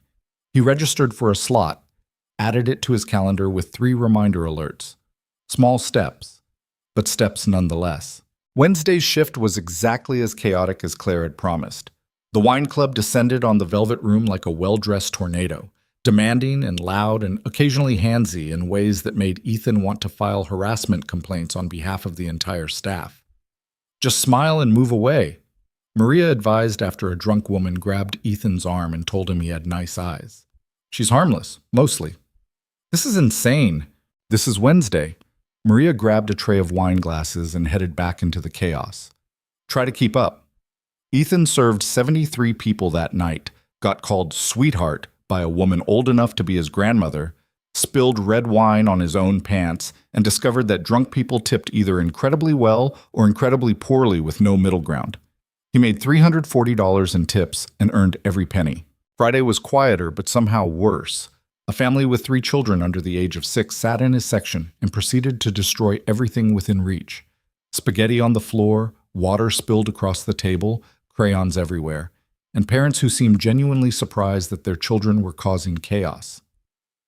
"I'm so sorry," the mother said for the 15th time as Ethan cleaned up another mess. "They're usually better behaved." "It's fine." Ethan forced a smile that probably looked more like a grimace. "Kids will be kids." He thought about Sophie and wondered if he'd ever been one of those oblivious parents who let their child run wild while service staff cleaned up the damage. Probably. Almost definitely. The father left a 25% tip and an apologetic note, which made the chaos slightly more bearable. Between tables, Ethan caught glimpses of Claire moving through the dining room with practiced ease. She worked fewer shifts now, mostly just observing, managing, making sure everything ran smoothly. But occasionally she'd jump in to help during rush periods, carrying trays and taking orders like it was second nature. She never acknowledged him during service, never gave him special treatment or made it obvious they had history. To anyone watching, she was just another server and he was just another new hire trying to figure out which fork went where. But sometimes Ethan would catch her watching him with an expression he couldn't quite read. Assessment, maybe. Or curiosity about whether this experiment of hers was actually working. After Friday's shift, Ramon called Ethan into the kitchen. "You're not terrible." Ramon said it like he was announcing a death sentence. Still slow on the pickup, still forgetting to say behind, still holding the tray wrong about 50% of the time. But you're trying. That counts for something. High praise. Don't let it go to your head. Ramon pulled out a beer from the walk-in and tossed one to Ethan. "You want to know the truth? I didn't think you'd last 2 shifts. Thought you'd quit or throw a tantrum or get yourself fired within a week." "Still time for that." "Yeah, but you won't." Ramon opened his beer. "You've got that look people get when they're trying to prove something to themselves. Seen it before. Usually means they stick around longer than expected." "What am I trying to prove?" "Hell if I know. That's between you and whatever demons you're running from." Ramon took a long drink. "Just don't bring that drama into my kitchen. I've got enough problems without billionaires having existential crises near my ovens." Ethan laughed, actual laughter that felt rusty from disuse. "Deal." He drove home that night with aching feet and the smell of kitchen grease in his hair, and for the first time in years, he felt like maybe he'd actually accomplished something real. Not closed a deal, not crushed a competitor, not added another zero to his net worth. Just survived 3 shifts without completely destroying his dignity, and learned a little bit more about what it meant to be human. Sophie was still awake when he got home, sitting at the kitchen table with Mrs. Chen and working on homework that looked like basic multiplication. "Daddy!" She jumped up and ran to hug him. "You smell funny." That's restaurant smell. Kitchen grease and people's cologne all mixed together. "It's gross," but she hugged him anyway. "Did you have a good day at your new job?" "It was challenging, but good." Ethan sat down across from her. "What are you working on?" "Math. I hate math." "Math is useful. Helps you figure out things like how many plates you can carry at once, or how to split a tip between 5 servers." Sophie wrinkled her nose. "That's boring math. I want fun math." "There's no such thing as fun math," Mrs. Chen snorted, says the man who built a career on financial projections. They worked on homework together until Sophie's eyes started drooping, and then Ethan carried her upstairs and tucked her into bed properly this time, not just standing in the doorway watching her sleep. "Will you be here for breakfast tomorrow?" Sophie asked, half asleep. "I will. I cleared my whole morning." "Promise?" "Promise." And when he woke up at 6 a.m. on Saturday, Ethan kept that promise. They made pancakes together, badly, because neither of them knew what they were doing, and ate them while watching cartoons that made absolutely no sense to Ethan, but made Sophie laugh until she snorted. His phone buzzed approximately 60 times with work emergencies that Jennifer handled without him. He ignored them all. The weeks blurred together in ways Ethan's old life never had. Before, time had moved in quarterly reports and fiscal deadlines and project milestones. Now it moved in shifts and tips and the rhythm of dinner rushes that started at 7 and ended around 10. Monday, Wednesday, Friday. 6 hours each. 18 hours a week of being nobody special. It should have felt like a waste of time. A punishment he was enduring until Claire decided he'd learned his lesson and released him back to his real life. Instead, it felt like the only hours of his week that actually mattered. By the end of the second week, Ethan could carry 3 plates at once without dropping them. By the third week, he'd memorized the menu well enough to make recommendations without sounding like he was reading a script. By week 4, he stopped flinching when people snapped their fingers at him. "You're getting good at this," Maria said on a Friday night in early November, watching Ethan navigate a packed dining room with a tray of entrees balanced perfectly on his left palm. "Like, actually good. Not just good for a beginner good." "Don't sound so surprised." "I am surprised. Most people who do this job because they have to still hate it after months. You look like you're almost enjoying yourself." Ethan set down the tray and started distributing plates to table 7. "I wouldn't say enjoying, but it's not horrible." High praise from someone who probably considered manual labor beneath him 6 weeks ago. "I absolutely did. Turns out I was an idiot." The woman at table 7, a regular named Patricia, who came in every Friday with her book club, smiled up at him. "The salmon looks beautiful, Ethan. You always remember to ask for extra lemon. I appreciate that." "Of course, Mrs. Patterson. Enjoy your meal." After he walked away, Maria elbowed him. "See? People remember when you pay attention. That's the difference between good service and great service." "I thought great service was just bringing food without spilling it. That's basic competence. Great service is remembering Mrs. Patterson likes extra lemon and that the guy at table 12 always orders his steak well done even though it makes Ramon want to quit, and that the couple at table 9 are celebrating their anniversary, so you should tell Maya to send them a free dessert." Ethan looked at table 9, where a man and woman in their 60s were holding hands across the table and looking at each other like they were the only people in the room. Something twisted in his chest, memory and loss and the ghost of what he'd had with his wife before cancer took it away. "How do you know it's their anniversary?" "Because they've been coming here on the same day every year for the last decade. November 8th, 42 years married." Maria grabbed her own tray. "Pay attention to people, Ethan. Actually see them instead of just looking through them. That's the whole point of this, isn't it?" She was right, and they both knew it. Ethan put in a note for the anniversary couple to get complimentary champagne and dessert. When he delivered it later, the woman's eyes got watery and the man shook his hand with genuine gratitude that felt more valuable than any business deal Ethan had closed in the last year. Claire watched the whole thing from across the dining room, and when Ethan caught her eye, she gave him the smallest nod of approval. It shouldn't have felt like winning, but somehow it did. The following Monday, Ethan showed up for his shift to find the restaurant in chaos. One of the other servers had called out sick, another was dealing with a family emergency, and they were short-staffed on a night when they had 2 large party reservations and a proposal planned for table 15. "I need you to take 8 tables tonight instead of 4. Ramon said it like he was asking Ethan to perform surgery. "I know that's a lot for someone who's only been here 6 weeks, but we're desperate." "I can handle it." "You sure? Because if you crash and burn, the whole night crashes with you." "I'm sure."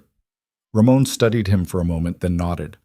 "Okay, but if you start drowning, tell Maria. Pride's not worth destroying the whole service." 8 tables meant 16 people minimum, probably closer to 25 with the larger parties. It meant constant movement, split-second timing, and 0 room for error. Ethan had run board meetings with hostile investors, negotiated deals with people who wanted to destroy him, and presented quarterly reports to rooms full of skeptical shareholders. This was harder. Table 3 needed wine recommendations. Table 5 had dietary restrictions that required a trip to the kitchen to consult with Ramon. Table 8 was the proposal, a nervous 20-something guy who kept checking his pocket where the ring was hidden and looking like he might throw up. "First proposal?" Ethan asked while taking their drink order. "That obvious?" "You look terrified. It's sweet." Ethan glanced at the girlfriend, who was studying the menu and completely oblivious. "You want me to bring the ring out with dessert? Hidden in something?" The guy's eyes lit up. "Could you?" "I'll talk to Ramon. We'll make it special."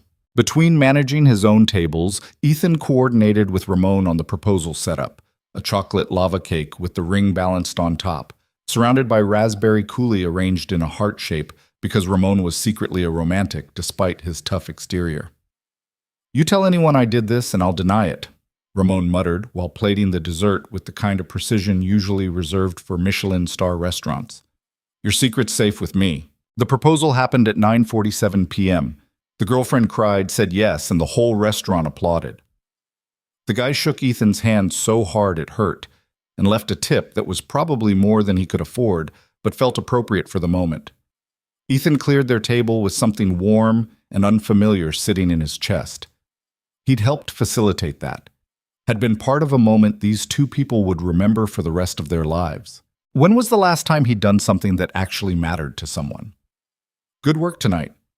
Claire appeared as Ethan was cashing out his tips at the end of the shift. 8 tables, no disasters, and you made a guy's proposal perfect. I'm impressed. Don't be. I was barely holding it together. Nobody could tell. That's what matters. She leaned against the bar where Maya was wiping down glasses. How are you feeling, honestly? Ethan counted his tips. $410 for the night, his best so far. Exhausted. My feet hurt, my back hurts, and I'm pretty sure I pulled something in my shoulder carrying that tray of steaks to table 6. That's not what I meant. I know. Ethan pocketed the cash. You want to know if I've learned my lesson yet? If I've suffered enough to earn your forgiveness? I want to know if you understand why I'm doing this. You're teaching me empathy, showing me what it's like to be powerless, so I'll think twice before wielding power against people who can't fight back. Ethan met her eyes. And it's working. I get it now. Do you? Claire's expression was hard to read. Or are you just saying what you think I want to hear? 6 weeks ago, I would have said whatever you wanted to hear if it got me what I wanted. But that's not who I'm trying to be anymore. Ethan pulled off his vest, suddenly too tired to keep up the careful distance they maintained during shifts. You were right about me, Claire. I'd turned into someone cruel and hollow, someone who treated people like obstacles instead of humans. And I didn't even realize it until you held up a mirror and made me look. And now that you've looked, now I'm trying to figure out how to be different, how to rebuild myself into someone my daughter won't grow up resenting and my wife wouldn't have been ashamed of. He paused. I don't know if 3 months of waiting tables is enough to fix what's broken, but it's a start. Claire was quiet for a moment, studying him with those sharp eyes that had seen through his arrogance from the beginning. You mentioned your wife. You don't talk about her much, because it hurts, and I'm not good at dealing with things that hurt. What was she like?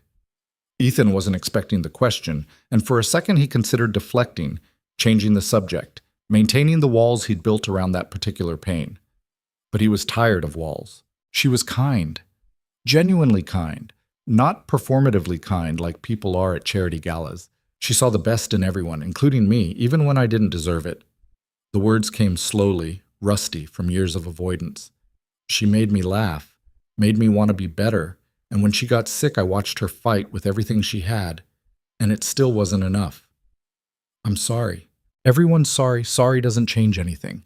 Ethan grabbed his jacket from the back. After she died, I threw myself into work because it was the only thing that didn't remind me of what I'd lost. Built bigger, bought more, crushed anyone who got in my way. Told myself I was providing for Sophie, securing our future. But really, I was just running. Running from what? The fact that I'm alone. That Sophie's growing up without a mother and with a father who's barely present. That I failed the one person who believed I could be something more than just another rich asshole. Ethan's voice cracked slightly. Your grandfather made you work regular jobs to understand people. My wife tried to teach me the same thing just by being herself, but I was too stubborn to listen until she wasn't there anymore. Claire's expression softened in a way Ethan had never seen during their carefully professional interactions at the restaurant. She sounds remarkable. She was. And I wasted years of our marriage being the person I thought I needed to be, instead of the person she needed me to be. Ethan looked down at his hands. They were rough now, calloused from weeks of manual labor, in ways they'd never been from signing contracts. I can't fix that. Can't get that time back. But maybe I can make sure Sophie doesn't lose her father the same way.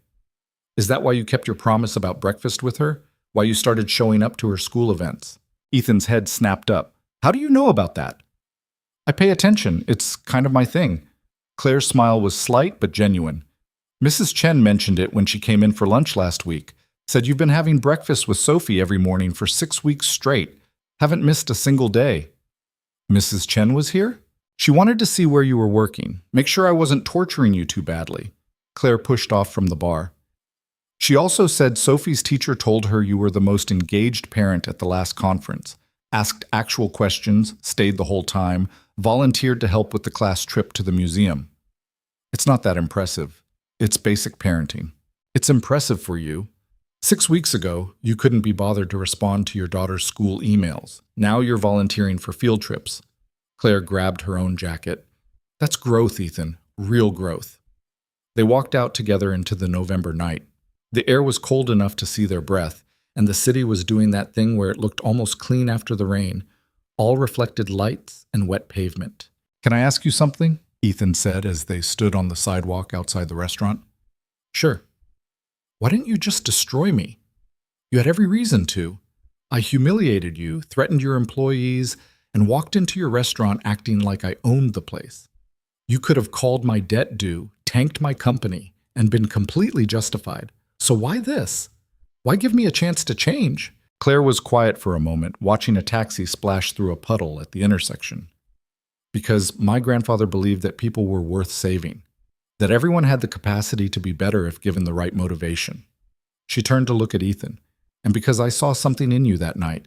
Under all the arrogance and cruelty, there was someone drowning, someone in pain who'd forgotten how to ask for help." "That's generous. It's honest. I've met plenty of genuinely terrible people in my life, Ethan. You're not one of them. You were just lost." She pulled her jacket tighter against the cold. "Still are, a little bit. But you're finding your way back. With your very specific brand of tough love. Someone had to knock you off your pedestal. Might as well be the waitress you underestimated." Claire started walking toward the subway station, then stopped and turned back. "Same time Wednesday? I'll be here." "Good. Because we're hosting a corporate event Wednesday night. 150 people, past appetizers, open bar. It's going to be chaos." "You're sadistic." "I prefer educational." "See you Wednesday, Ethan." She disappeared into the subway, leaving Ethan standing on the street corner wondering how a woman he'd known for less than 2 months had managed to reshape his entire understanding of who he was and who he wanted to be. His phone buzzed. Sophie texting from Mrs. Chen's phone because she wasn't allowed her own yet. "Did you have a good day at work?" "I love you, Daddy." Ethan typed back, "Best day. Love you too. See you for breakfast." The parent-teacher conference that week revealed Sophie was thriving. Her grades were good, she had friends, and according to Mrs. Rodriguez, she'd been noticeably happier in the last month. "Whatever you're doing at home, keep doing it," Mrs. Rodriguez said while showing Ethan Sophie's latest art project, a family portrait that actually included him this time, standing next to Sophie with both of them smiling. "She talks about you constantly now, your breakfast together, the homework help, how you taught her about fractions using pizza slices. I've been trying to be more present. It shows, and it matters." Mrs. Rodriguez pulled out another folder. "We're doing a Thanksgiving project where kids interview a family member about what they're grateful for. Sophie chose you. I hope that's okay." "Of course it's okay." That night at dinner, actual dinner, at an actual table, not Ethan eating alone in his office at midnight, Sophie asked her interview questions with the seriousness of a professional journalist. "What are you grateful for, Daddy?" Ethan thought about the question while cutting his chicken into smaller pieces. 6 weeks ago, he would have said his company, his success, his ability to provide. "I'm grateful for you. For Mrs. Chen putting up with me. For second chances and people who believe I can be better than I've been." He looked at his daughter, who was writing his answers in careful cursive. "And for breakfast, I really like our breakfast." Sophie beamed. "Me too. Can we have pancakes again tomorrow?" "We can have pancakes every day if you want. Mrs. Chen says too many pancakes will make us fat." Mrs. Chen appeared from the kitchen with more vegetables. "I said too many pancakes without vegetables will make you unhealthy. There's a difference. Vegetables are gross. So is scurvy. Eat your broccoli." It was the most normal family dinner Ethan had experienced in years. And when it was over, he helped Sophie with her homework and read her 2 chapters of the book they were working through together before bed. "Daddy?" Sophie asked as he was turning off her light. "Yeah?" "Are you happy now?" The question hit harder than it should have. "What makes you ask that?" "You smile more, and you don't look so tired all the time. Mrs. Chen says you found something you were missing." Sophie clutched her elephant. "Did you?" Ethan sat back down on the edge of her bed. I think maybe I did, or I'm starting to find it anyway. Was it lost for a long time? Yeah, sweetheart. It was lost for a long time. I'm glad you found it, Sophie yawned. I like it when you're home. Me too. He stayed until she fell asleep, watching her breathe and feeling the weight of everything he'd almost lost through his own stubbornness and grief. Wednesday's corporate event was exactly as chaotic as Claire had promised. A tech company celebrating some kind of product launch, all open bar and passed appetizers, and people who'd clearly started drinking before they arrived. Ethan spent 6 hours carrying trays of canapes through crowds of increasingly drunk professionals, deflecting inappropriate comments and trying not to drop anything when someone inevitably bumped into him. Having fun yet? Maria asked during a rare quiet moment in the kitchen. This is a nightmare. This is Wednesday. Try to keep perspective. She loaded her tray with more appetizers. At least the tips will be good. Tech people tip well when they're drunk. She was right. Ethan made $520 that night, his best haul yet. But he earned every penny dodging grabby hands and listening to slurred conversations about stock options and IPOs and workplace politics that sounded exactly like the conversations he'd had at similar events for years. The difference was that now he was invisible, just the help. Someone these people would never remember the next morning. How does it feel? Claire asked at the end of the night while they were cleaning up. The tech people had finally left around midnight, leaving behind a mess of empty glasses and dropped appetizers and general chaos. How does what feel? Being on this side of that kind of event, you've been to hundreds of them, I'm sure. Corporate celebrations, product launches, industry parties. Yeah, but I was never the one cleaning up afterward. Ethan picked up abandoned wine glasses from a table. It feels wrong. All that excess, all that waste, while people are working their asses off just to make it happen and nobody even notices. Now you're getting it. Claire wiped down a table. That's the invisible labor that makes your world possible, Ethan, and most people in your position never think about it. I didn't, not until you made me live it. They worked in silence for a while, restoring order to the chaos. The rest of the staff had left, just Ethan and Claire and the night cleaning crew working in the background. Can I tell you something? Claire said eventually. Sure. When I first decided to do this, make you work here, I thought it was about revenge. Making you feel what I felt when you humiliated me, watching you struggle and fail and maybe learn a lesson in the process. She set down her cleaning rag. But somewhere along the way, it stopped being about revenge and started being about something else. What? Hope. That people can actually change. That power and privilege don't have to corrupt everyone they touch. That someone like you could become someone better. Claire met his eyes. You're proving that hope wasn't misplaced. Don't give me too much credit yet. I still have moments where I want to snap at people or remind them who I am or fall back into old patterns. That's normal. Growth isn't linear. She grabbed her coat from the back. But you keep showing up, Ethan. That matters more than perfection. Speaking of showing up, what happens after 3 months, when the contract period ends? Claire paused, her hand on her coat. I don't know yet. That depends on a lot of things. Like what? Like whether you've actually changed or just learned to fake it convincingly. Like whether I believe you'll maintain this growth without the threat of financial ruin hanging over you. Like whether you've proven you deserve a second chance with my building. She pulled on her coat. We still have 5 weeks to figure it out.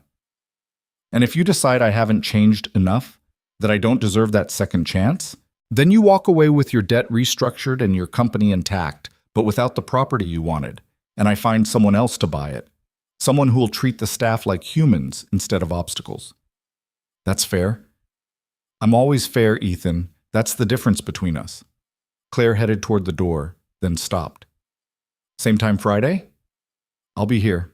After she left, Ethan stood alone in the empty restaurant, surrounded by clean tables and the smell of floor cleaner, thinking about hope and change and whether he'd actually become a better person or just gotten better at playing the part.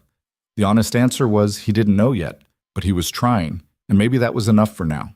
The following Monday, Ethan arrived at work to find a new hire in training, a kid named James who couldn't have been more than 22 and looked absolutely terrified. You're shadowing Ethan tonight, Ramon told James, who went even paler. He's been here about 7 weeks, so he's past the worst of the learning curve. Pay attention to what he does. I'm training someone, Ethan said. I barely know what I'm doing myself. You know enough. And teaching someone else will help cement what you've learned. Ramon turned back to James. Don't let him scare you. He's actually decent at this job, even though he's rich enough to buy this whole building 10 times over. James's eyes went wide. You're rich? Ignore Ramon. Focus on the job. Ethan grabbed an apron and handed one to James. First rule, comfortable shoes. Second rule, always say behind when walking through the kitchen. Third rule, the customer is usually wrong, but you smile anyway. Got it? For the next 4 hours, Ethan taught James everything Maria had taught him 7 weeks ago. How to hold a tray, how to approach a table, how to read body language to know when people wanted attention versus privacy. It was strange being on the other side of that dynamic, strange and oddly satisfying. You're a good teacher, Maria said while watching Ethan walk James through taking an order. Patient, clear, you actually care if he succeeds. Is that surprising? Kind of, yeah. 7 weeks ago, you could barely manage your own tables. Now you're helping someone else learn. That's growth. James dropped a fork during his first table approach and looked like he might cry. It's fine. Ethan picked it up and handed him a new one. Everyone drops stuff. Just keep moving. Really? Really. I spilled an entire bottle of wine my first week. You're doing great. The relief on James's face was visible. He finished the order without further disasters, and when the customers thanked him, he looked genuinely proud. Ethan remembered that feeling, the first time a customer had said good job instead of complaining. It had mattered in ways he couldn't quite explain. After the shift, James shook his hand with enthusiasm that reminded Ethan uncomfortably of himself 15 years ago, back when he was hungry and ambitious and thought the world owed him everything. Thanks for being cool about my mistakes, James said. I was scared I'd get yelled at. Nobody should get yelled at for learning. Just try to make different mistakes next time. Ethan grabbed his jacket. You did good tonight, James. Keep it up. Driving home, Ethan thought about the version of himself who'd humiliated Claire for spilling wine. The man who'd seen a mistake and immediately weaponized it to make himself feel powerful. That man felt like a stranger now, someone Ethan had been but didn't recognize anymore. Sophie was waiting up when he got home, sitting on the stairs in her pajamas with Mrs. Chen hovering nearby, looking exasperated. I told her you'd be home late, Mrs. Chen said. I wanted to wait. Sophie ran to hug him. Did you teach someone today? Mrs. Chen said that's what you were doing. I did. A new guy named James. He was nervous, but he did great. Like you were nervous your first day? Exactly like that. Sophie grabbed his hand. Will you read me a chapter before bed? We're at the good part where the dragon shows up. Yes, sweetheart. Let's go read about dragons. They read 2 chapters instead of 1, and when Sophie finally fell asleep mid-sentence, Ethan stayed in her room for a while, watching her breathe and thinking about the man he used to be versus the man he was becoming. The old Ethan would have been at the office until midnight, missing bedtime, too consumed by work to notice his daughter growing up without him. The new Ethan, the one who waited tables and taught nervous new hires and kept promises about breakfast, was here. Present. Trying. It wasn't perfect. He still had moments of frustration, still caught himself falling into old patterns, still struggled with the balance between who he'd been and who he wanted to be. But he was trying. And somewhere in Manhattan, Claire Bennett was watching this experiment unfold, deciding whether a billionaire who treated her like she was invisible had proven he could actually see. Week 10 arrived with the first real snow of the season, the kind that made Manhattan look almost magical for about 6 hours before turning into gray slush that nobody wanted to deal with. Ethan showed up for his Monday shift to find the restaurant buzzing with an energy he didn't recognize. Staff were whispering in corners, and Ramon was actually smiling, which happened approximately never. What's going on? Ethan asked Maria while they were setting up their sections. Claire's making an announcement after service tonight. Something about the building and future plans. Maria straightened a fork that was already perfectly straight. Rumor is she's finally decided what to do with the property, whether to sell or renovate or what. Ethan's stomach dropped. 3 months. The contract had said 3 months, and they were 10 weeks in now. Close enough that Claire had probably made her decision about whether he'd learned his lesson, whether he deserved a second chance, whether she was going to sell him the building or tell him to go to hell. You okay? You look like you're going to be sick. Maria touched his arm. I'm fine. Just tired. Liar. But Whatever. Your tables are getting seated. The shift passed in a blur of movement and forced normalcy. Ethan carried trays and took orders and smiled at customers who didn't know that his entire future might be decided in a few hours. His hands were steadier than they'd been that first night 10 weeks ago, his movements more confident, but inside he felt like that same terrified mess who'd signed an insane contract because the alternative was losing everything. Table 6 had a couple arguing in harsh whispers about something involving his mother and a ruined vacation. Table 9 was a businessman who kept checking his phone and ignoring the woman across from him who was clearly trying to save a relationship that was already over. Table 12 was a family with a daughter about Sophie's age who reminded Ethan so much of his own kid that he had to look away. Normal night, normal service, nothing to indicate that everything was about to change. Claire worked the floor too, something she'd been doing more often in the last few weeks. Not just observing, actually serving tables, carrying trays, doing the work alongside everyone else. Ethan caught her eye once during the dinner rush, and she gave him a small smile that could have meant anything or nothing. Service ended at 10:47 p.m. The last customers paid their checks and left, and Ramon locked the front doors while the staff gathered in the main dining room with the nervous energy of people waiting for news that could go either way. Claire stood at the front of the room, still in her uniform, looking more like the shy waitress Ethan had first met than the billionaire who'd bought his debt and changed his life. "Thanks for staying," she said once everyone was settled. "I know it's late and you all want to go home, but this is important." The room went quiet. As most of you know, I inherited this building 8 years ago from my grandfather, and as some of you have figured out, I've been working alongside you for the last 6 years, not because I needed the job, but because I wanted to understand what it meant to run a business from the ground up. To see things from your perspective instead of just from a spreadsheet in some corporate office. A few people nodded. Most just waited. I've had multiple offers to buy this building. Developers who want to turn it into luxury condos or high-end retail or whatever's trendy this year. Good offers, the kind of money that makes financial advisors very excited. Claire paused. I almost accepted one of those offers. Almost convinced myself that selling was the smart business decision and that you'd all find other jobs and everything would work out fine. Ethan's chest tightened. This was it. The moment where she told everyone he'd tried to buy the building, that he'd threatened their jobs, that she was selling to someone else because he'd failed her test. But then something changed. Someone changed, actually. Claire's eyes found Ethan in the crowd. Someone who'd treated this place and everyone in it like we were disposable, learned what it meant to be on the other side of that dynamic. And watching that transformation reminded me why my grandfather left me this building in the first place.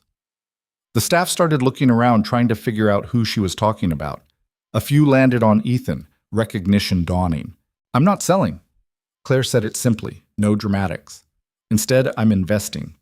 Major renovations, updated kitchen equipment, expanded dining space, and most importantly, better wages, better benefits, and profit sharing for everyone who's been here longer than a year.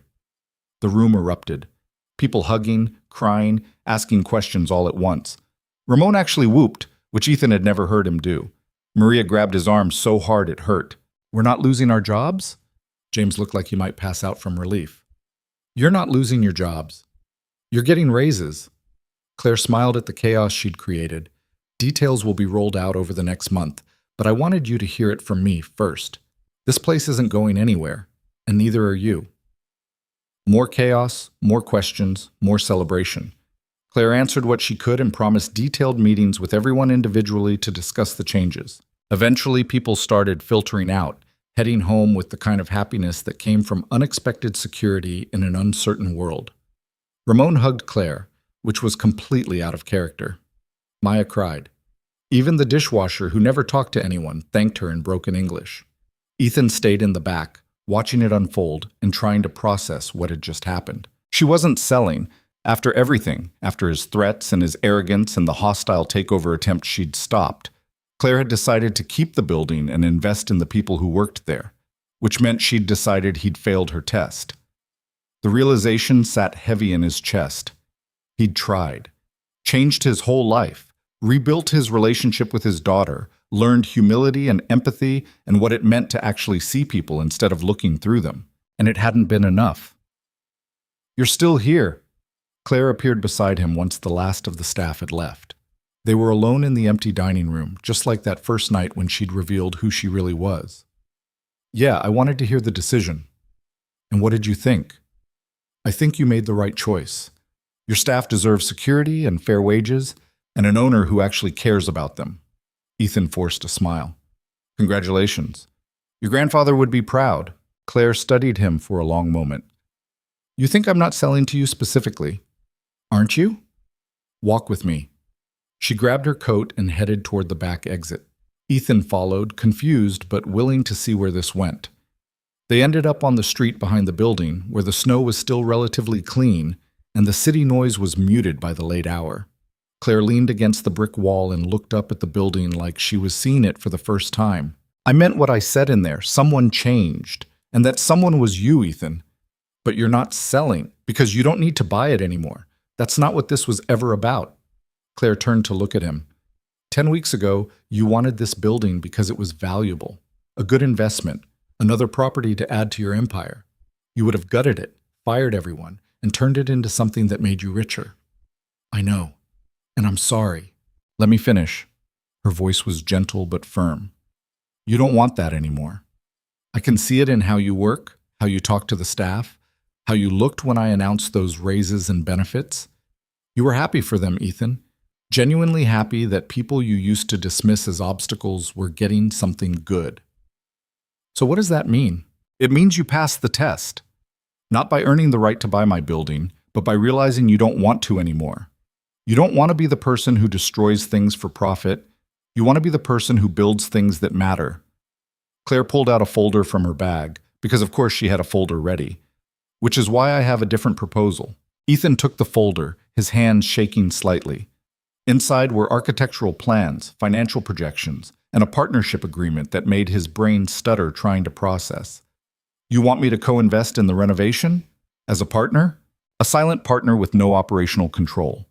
Your money, my management, shared profits that get reinvested into expansion and staff development. Claire pointed to a section of the plans. I want to turn this into something special, Ethan. Not just one restaurant, but a model for how businesses can be profitable and treat their workers fairly. And I want your expertise to make it happen. Why? After everything I did? Because you learned. Actually learned, not just performed learning to get what you wanted. Claire's expression softened. My grandfather used to say that people reveal themselves in how they treat those who can do nothing for them. 10 weeks ago, you treated people like they were invisible. Tonight, you stayed late to celebrate their good news, even though you thought it meant you'd lost. That's real change, Ethan. Ethan looked at the plan, seeing a vision that was smarter and more humane than anything he would have conceived 3 months ago. I don't deserve this. Probably not. But my grandfather also said that second chances aren't about deserving them. They're about what you do with them. Claire held out her hand. So what do you want to do with yours? The answer should have required thought, calculation, risk assessment. The old Ethan would have spent weeks analyzing the deal, finding angles, protecting himself. The new Ethan just shook her hand. I want to be part of something that matters. Something that proves business doesn't have to be cruel to be successful. Good. Because I'm going to hold you to that. Claire's smile was genuine now, warm. And Ethan, you can stop working the floor. You've fulfilled your contract, and then some. Unless you want to keep going.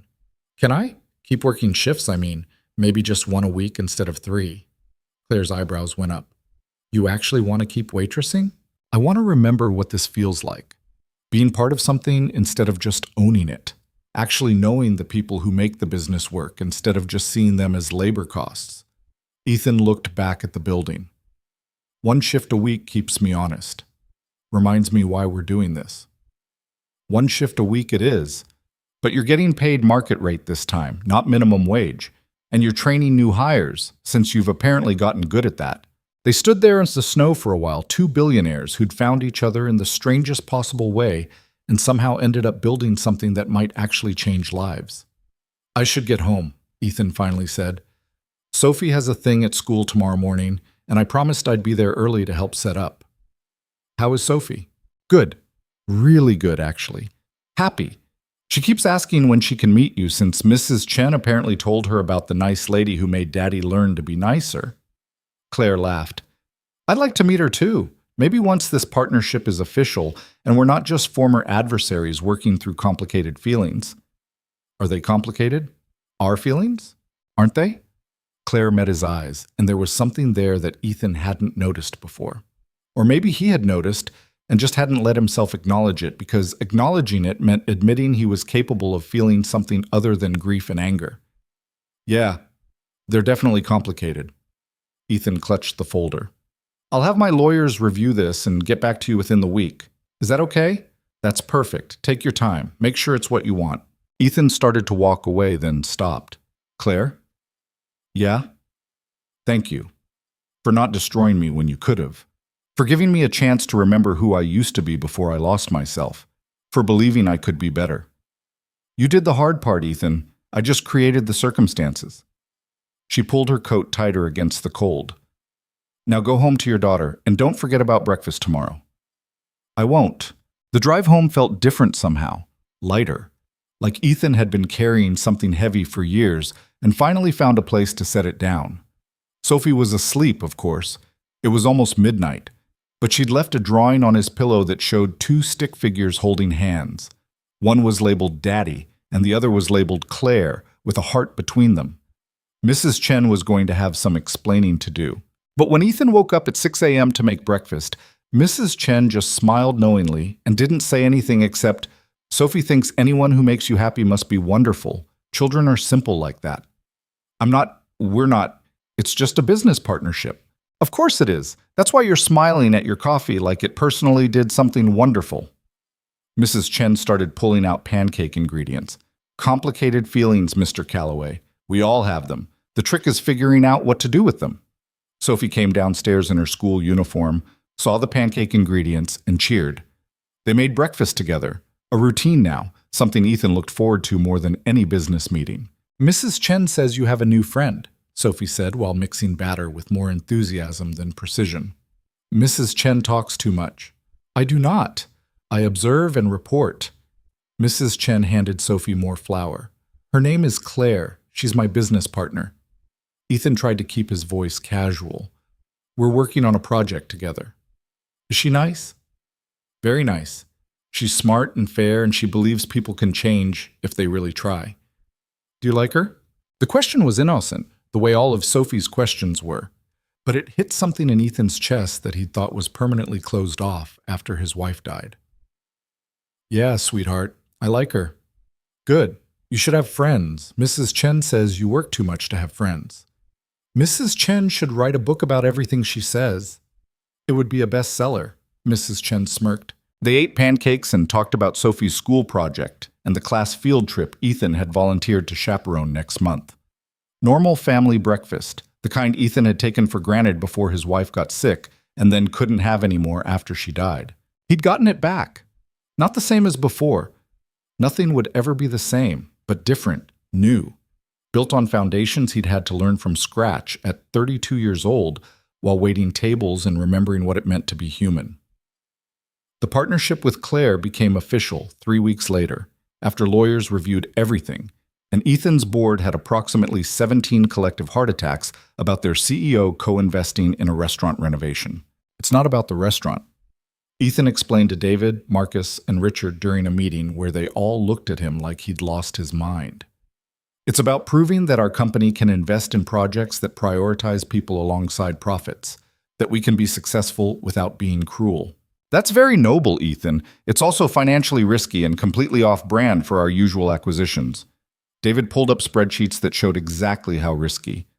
We're a real estate development company, not a hospitality group. We're whatever I decide we are. And I'm deciding we need to diversify into ventures that actually improve communities instead of just displacing them. Ethan stood his ground in a way that felt different than his old authoritarianism. Firmer, somehow. More certain.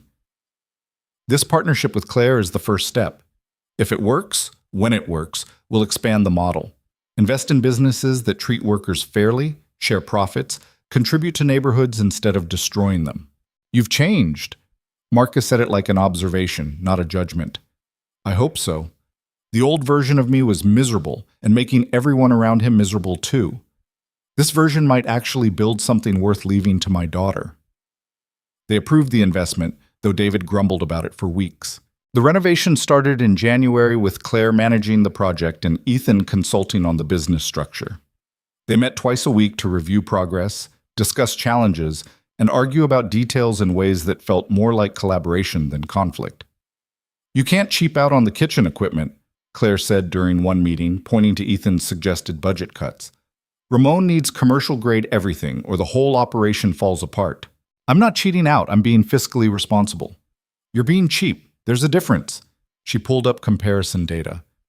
"Good equipment lasts 20 years and improves efficiency.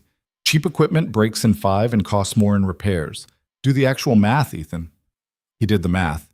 She was right, as usual. "You're enjoying this," Ethan said after conceding the point. "Enjoying what?" "Being right, proving that you know more about running this business than I do." "I absolutely am enjoying that. You spent years thinking you knew everything. I like watching you learn that you don't." But Claire was smiling when she said it, and the smile reached her eyes in a way that made Ethan's chest do something complicated. They started having dinner together after their meetings.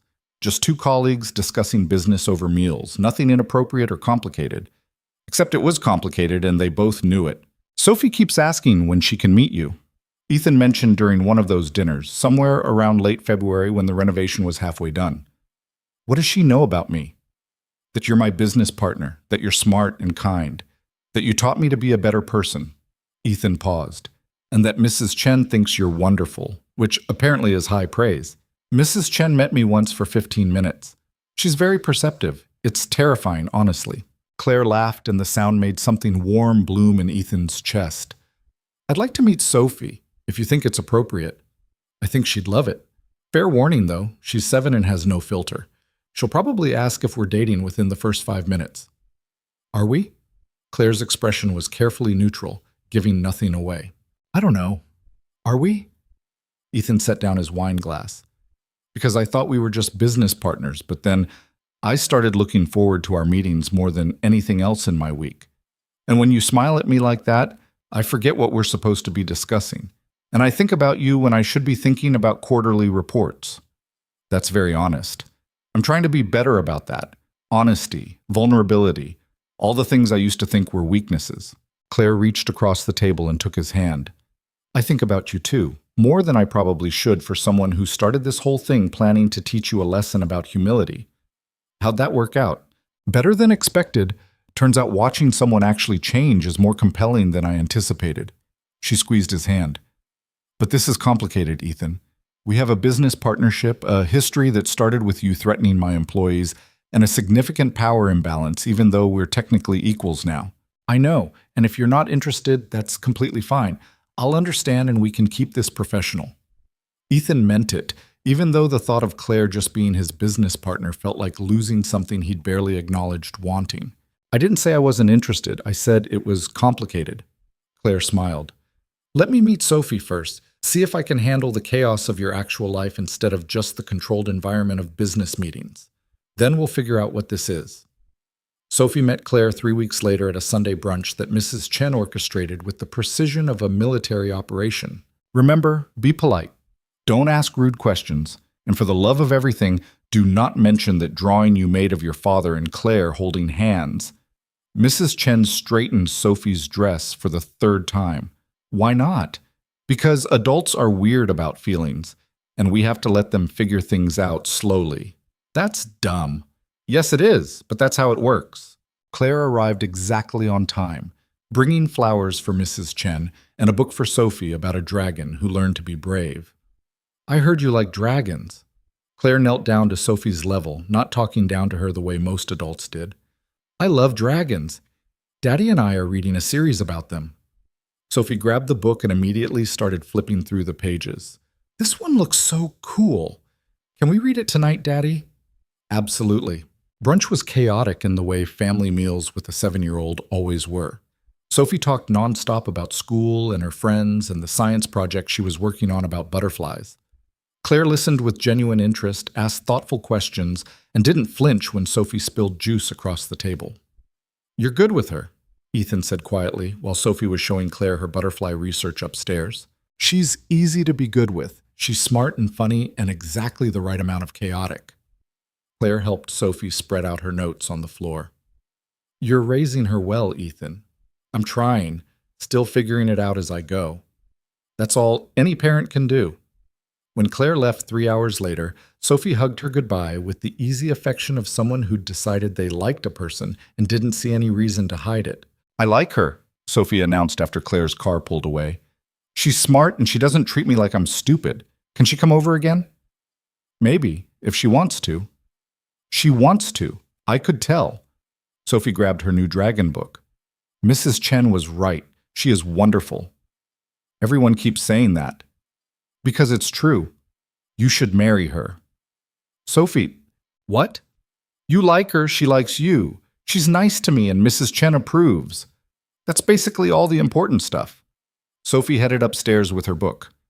Adults make everything so complicated. Mrs. Chen appeared from the kitchen wearing a knowing smile. Out of the mouths of babes? Not you too. I'm just saying, Mr. Calloway, when something works, you don't analyze it to death. You appreciate it. She started clearing the table. That woman is good for you. Don't mess it up by overthinking. Ethan didn't mess it up.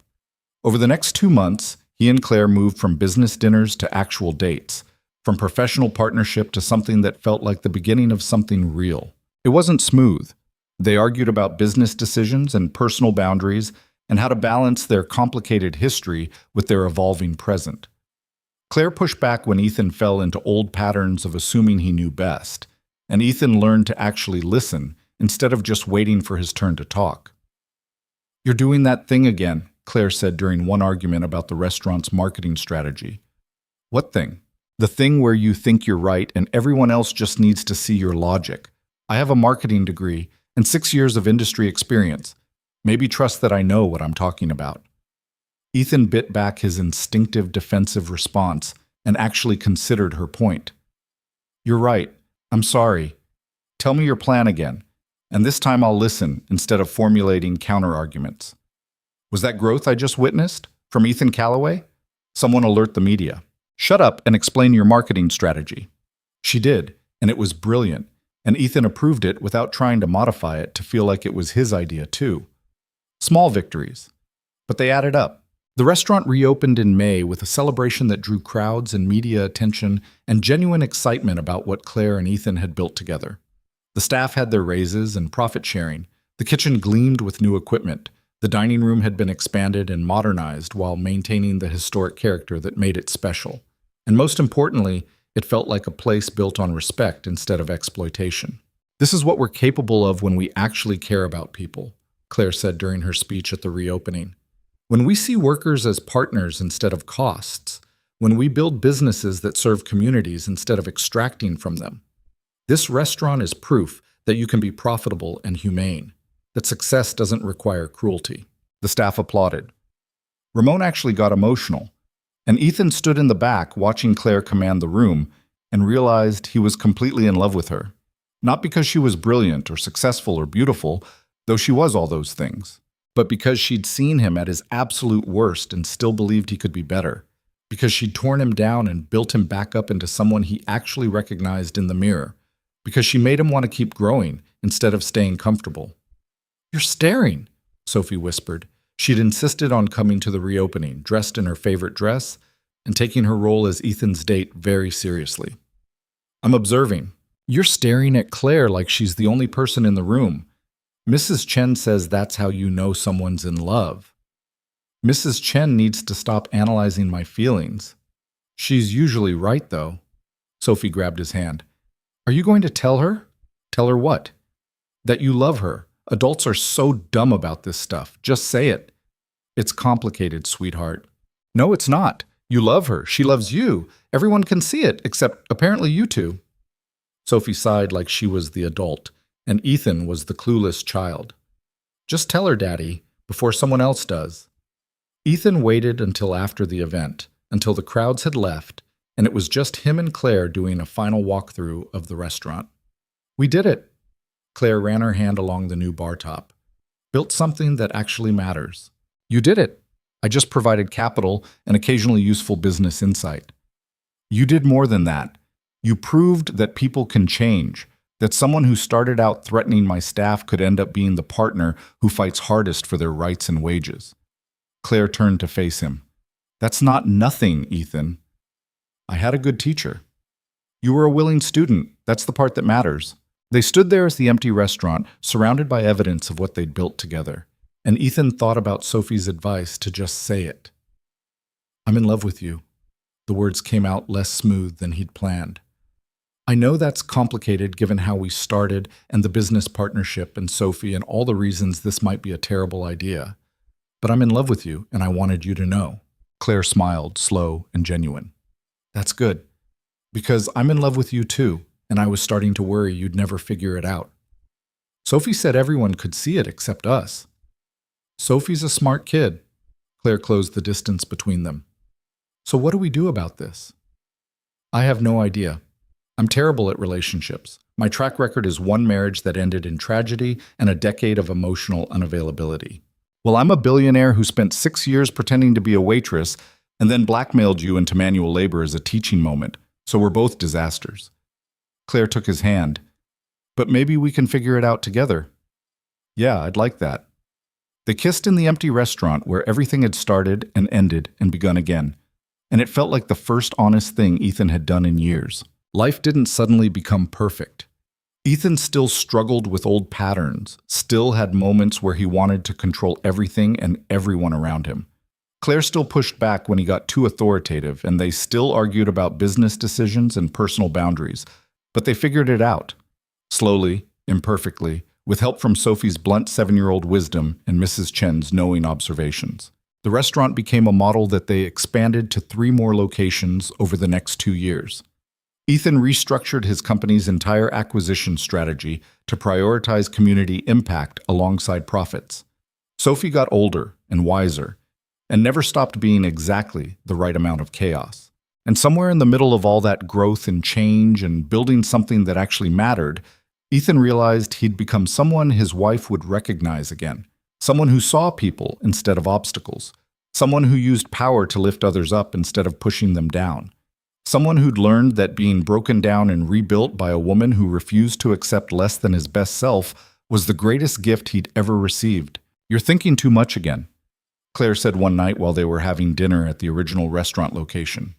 It was their tradition, every Friday night, same table where everything had fallen apart 3 years ago.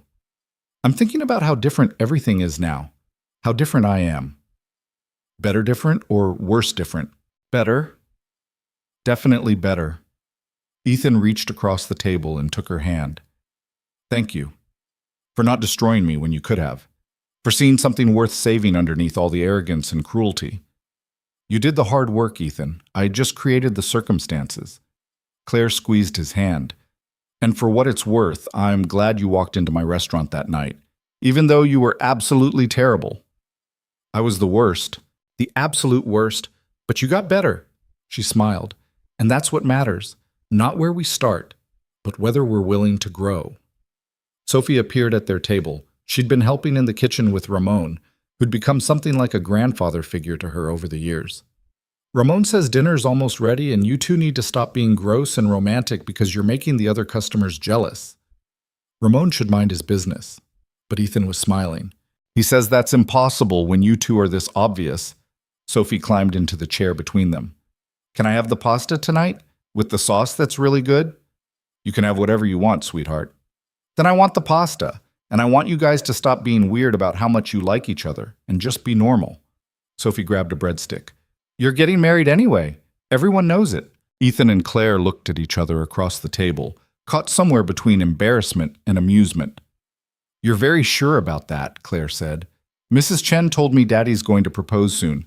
She saw him looking at rings. Sophie bit into the breadstick. Adults think they're so sneaky, but they're really obvious.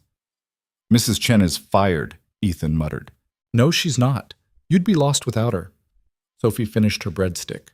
So when are you asking? Because I already told my friends at school that Claire's going to be my stepmom, and if you don't propose soon, I'm going to look silly. Sophie. What? You love her, she loves you. You already act like a family. Just make it official so we can all stop pretending this isn't happening. Claire was laughing now, genuine laughter that filled the space around them. She makes a compelling argument. She makes a terrifying argument. She's 7 and already running my life. Someone has to. You're bad at it when left unsupervised. Sophie grinned. So are you going to propose or what? Ethan looked at Claire, who was watching him with those sharp eyes that had seen through every defense he'd ever built. The woman who'd torn him apart and rebuilt him into someone better.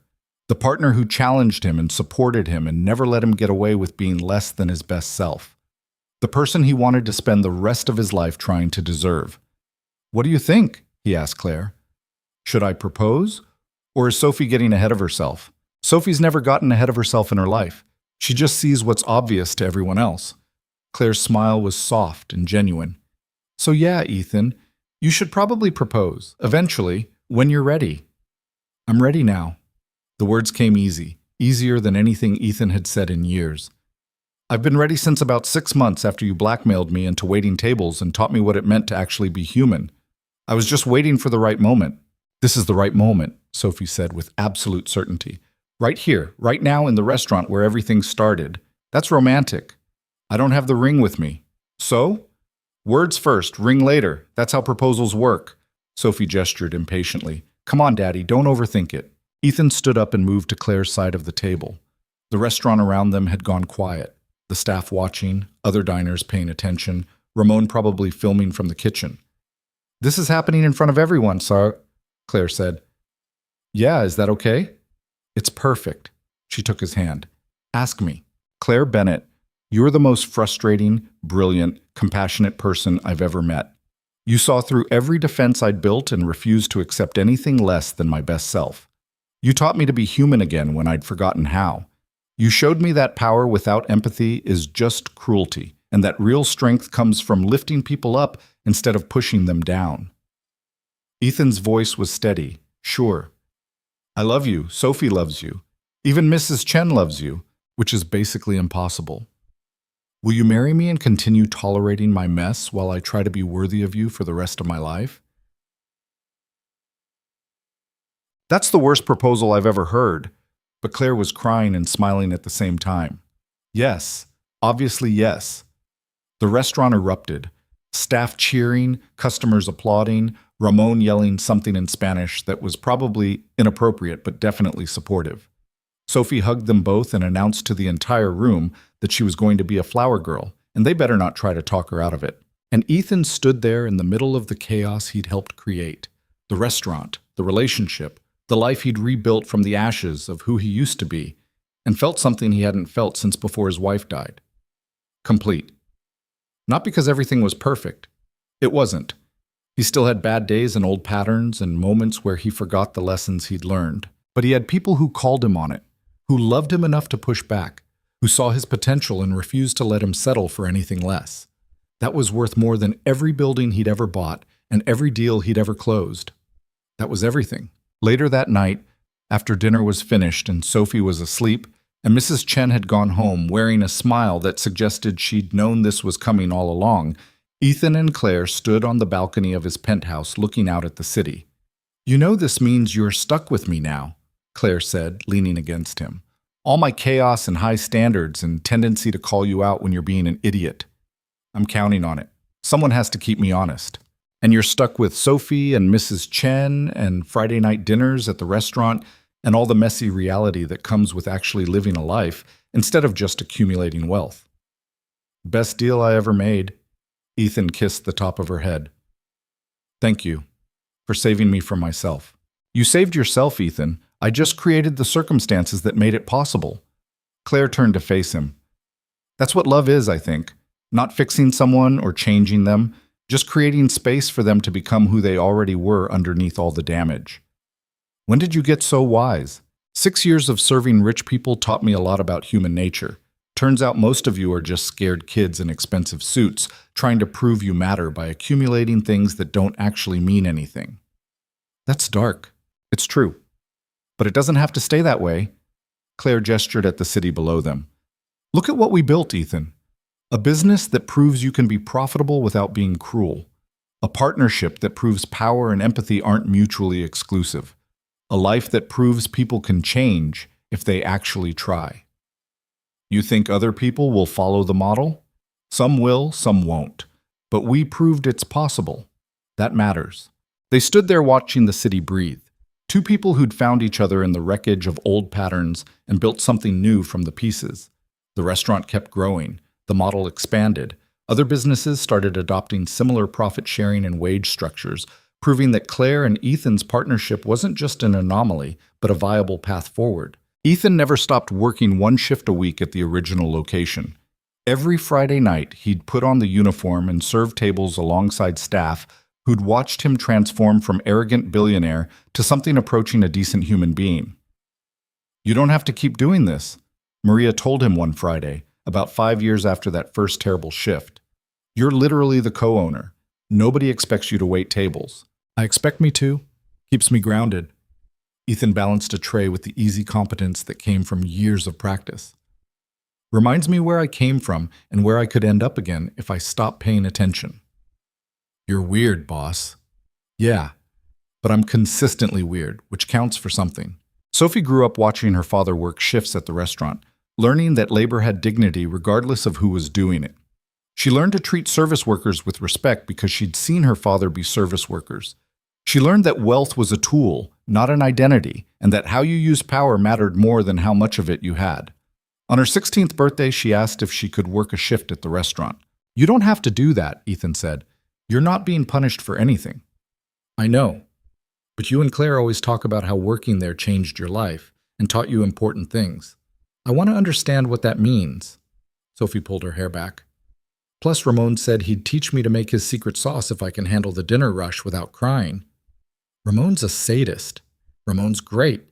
You're just still scared of him." She worked the shift, held her own, and came home exhausted and exhilarated in ways Ethan remembered from his own early days. "That was the hardest thing I've ever done." Sophie collapsed on the couch. "My feet hurt, my back hurts, and some guy literally snapped his fingers at me like I was a dog." "What did you do?" Smiled and got him his water refill. Then Claire saw what happened and talked to him about respecting service workers, and he left a 40% tip and an apology note. Sophie grinned. "She's scary when she wants to be. That's why I married her. That and the fact that she's basically perfect." "Nobody's perfect, sweetheart, but she's pretty close." Claire appeared in the doorway. "I heard that. And for the record, I'm absolutely not perfect. I'm just good at hiding my flaws behind competence and strategic planning." "See? Perfect," Sophie laughed. They'd gotten married 2 years after the proposal, in a small ceremony at the restaurant with staff and family, and Sophie as the world's most enthusiastic flower girl. Nothing fancy, nothing ostentatious, just two people promising to keep choosing each other and calling each other on their respective nonsense for as long as they both lived. It wasn't a fairy tale. Real life never was, but it was real, built on honesty and growth and the understanding that love wasn't about finding someone perfect. It was about finding someone willing to keep trying to be better alongside you. "You're thinking too loud again," Claire said, settling onto the couch next to Ethan while Sophie went to shower off the restaurant smell. "Just reflecting. We've built something good here, not just the business, but this, us, the life we've created. We have, and it almost didn't happen because you were too stubborn to see past your own pain for years." Claire took his hand. "I'm glad you finally figured it out. I'm glad you were patient enough to teach me, and ruthless enough to force the lesson when patience wasn't working. Best decision I ever made. Well, second best after deciding not to sell the building to you 3 years ago. That still stings a little." "Good. Keeps you humble." Claire kissed him. "I love you, Ethan Calloway. Every messy, complicated, still learning part of you. I love you too. Even though you're terrifying and probably smarter than me and won't let me get away with anything. Especially because of those things." Years passed. The business grew. Sophie went to college and came back with her own ideas about how to expand the model internationally. Ethan's company fully transformed into something that prioritized community impact alongside profits, becoming an industry leader in ethical development. And through it all, every Friday night, Ethan put on a waiter's uniform and worked the floor at the restaurant where everything had changed. Not because he had to, but because remembering where he'd come from kept him honest about where he was going. "Table 6 needs a water refill," Maria said one Friday. She was management now, but still worked occasional shifts because she liked staying connected to the floor. On it. Ethan grabbed a pitcher and headed over. The couple at table 6 smiled when he approached. Young, probably early 30s, clearly on a date that was going well. "Thank you," the woman said as Ethan filled her glass. "You've been wonderful all night, really attentive." "Just doing my job. Enjoy your meal." As he walked away, he overheard the man say, "That guy looks familiar, like I should know him from somewhere." "Probably just has one of those faces," the woman replied. Ethan smiled to himself. That was the whole point. To be seen as a person doing a job, not a billionaire slumming it for show. To actually be part of something instead of just owning it. Claire caught his eye from across the dining room and gave him the smile that still made his chest tight even after years of marriage. Sophie was working the floor too. She did 1 shift a month between her graduate program and starting her own socially conscious development firm. Ramon was in the kitchen creating magic with ingredients and shouting at line cooks who'd learned that his gruff exterior hid genuine affection.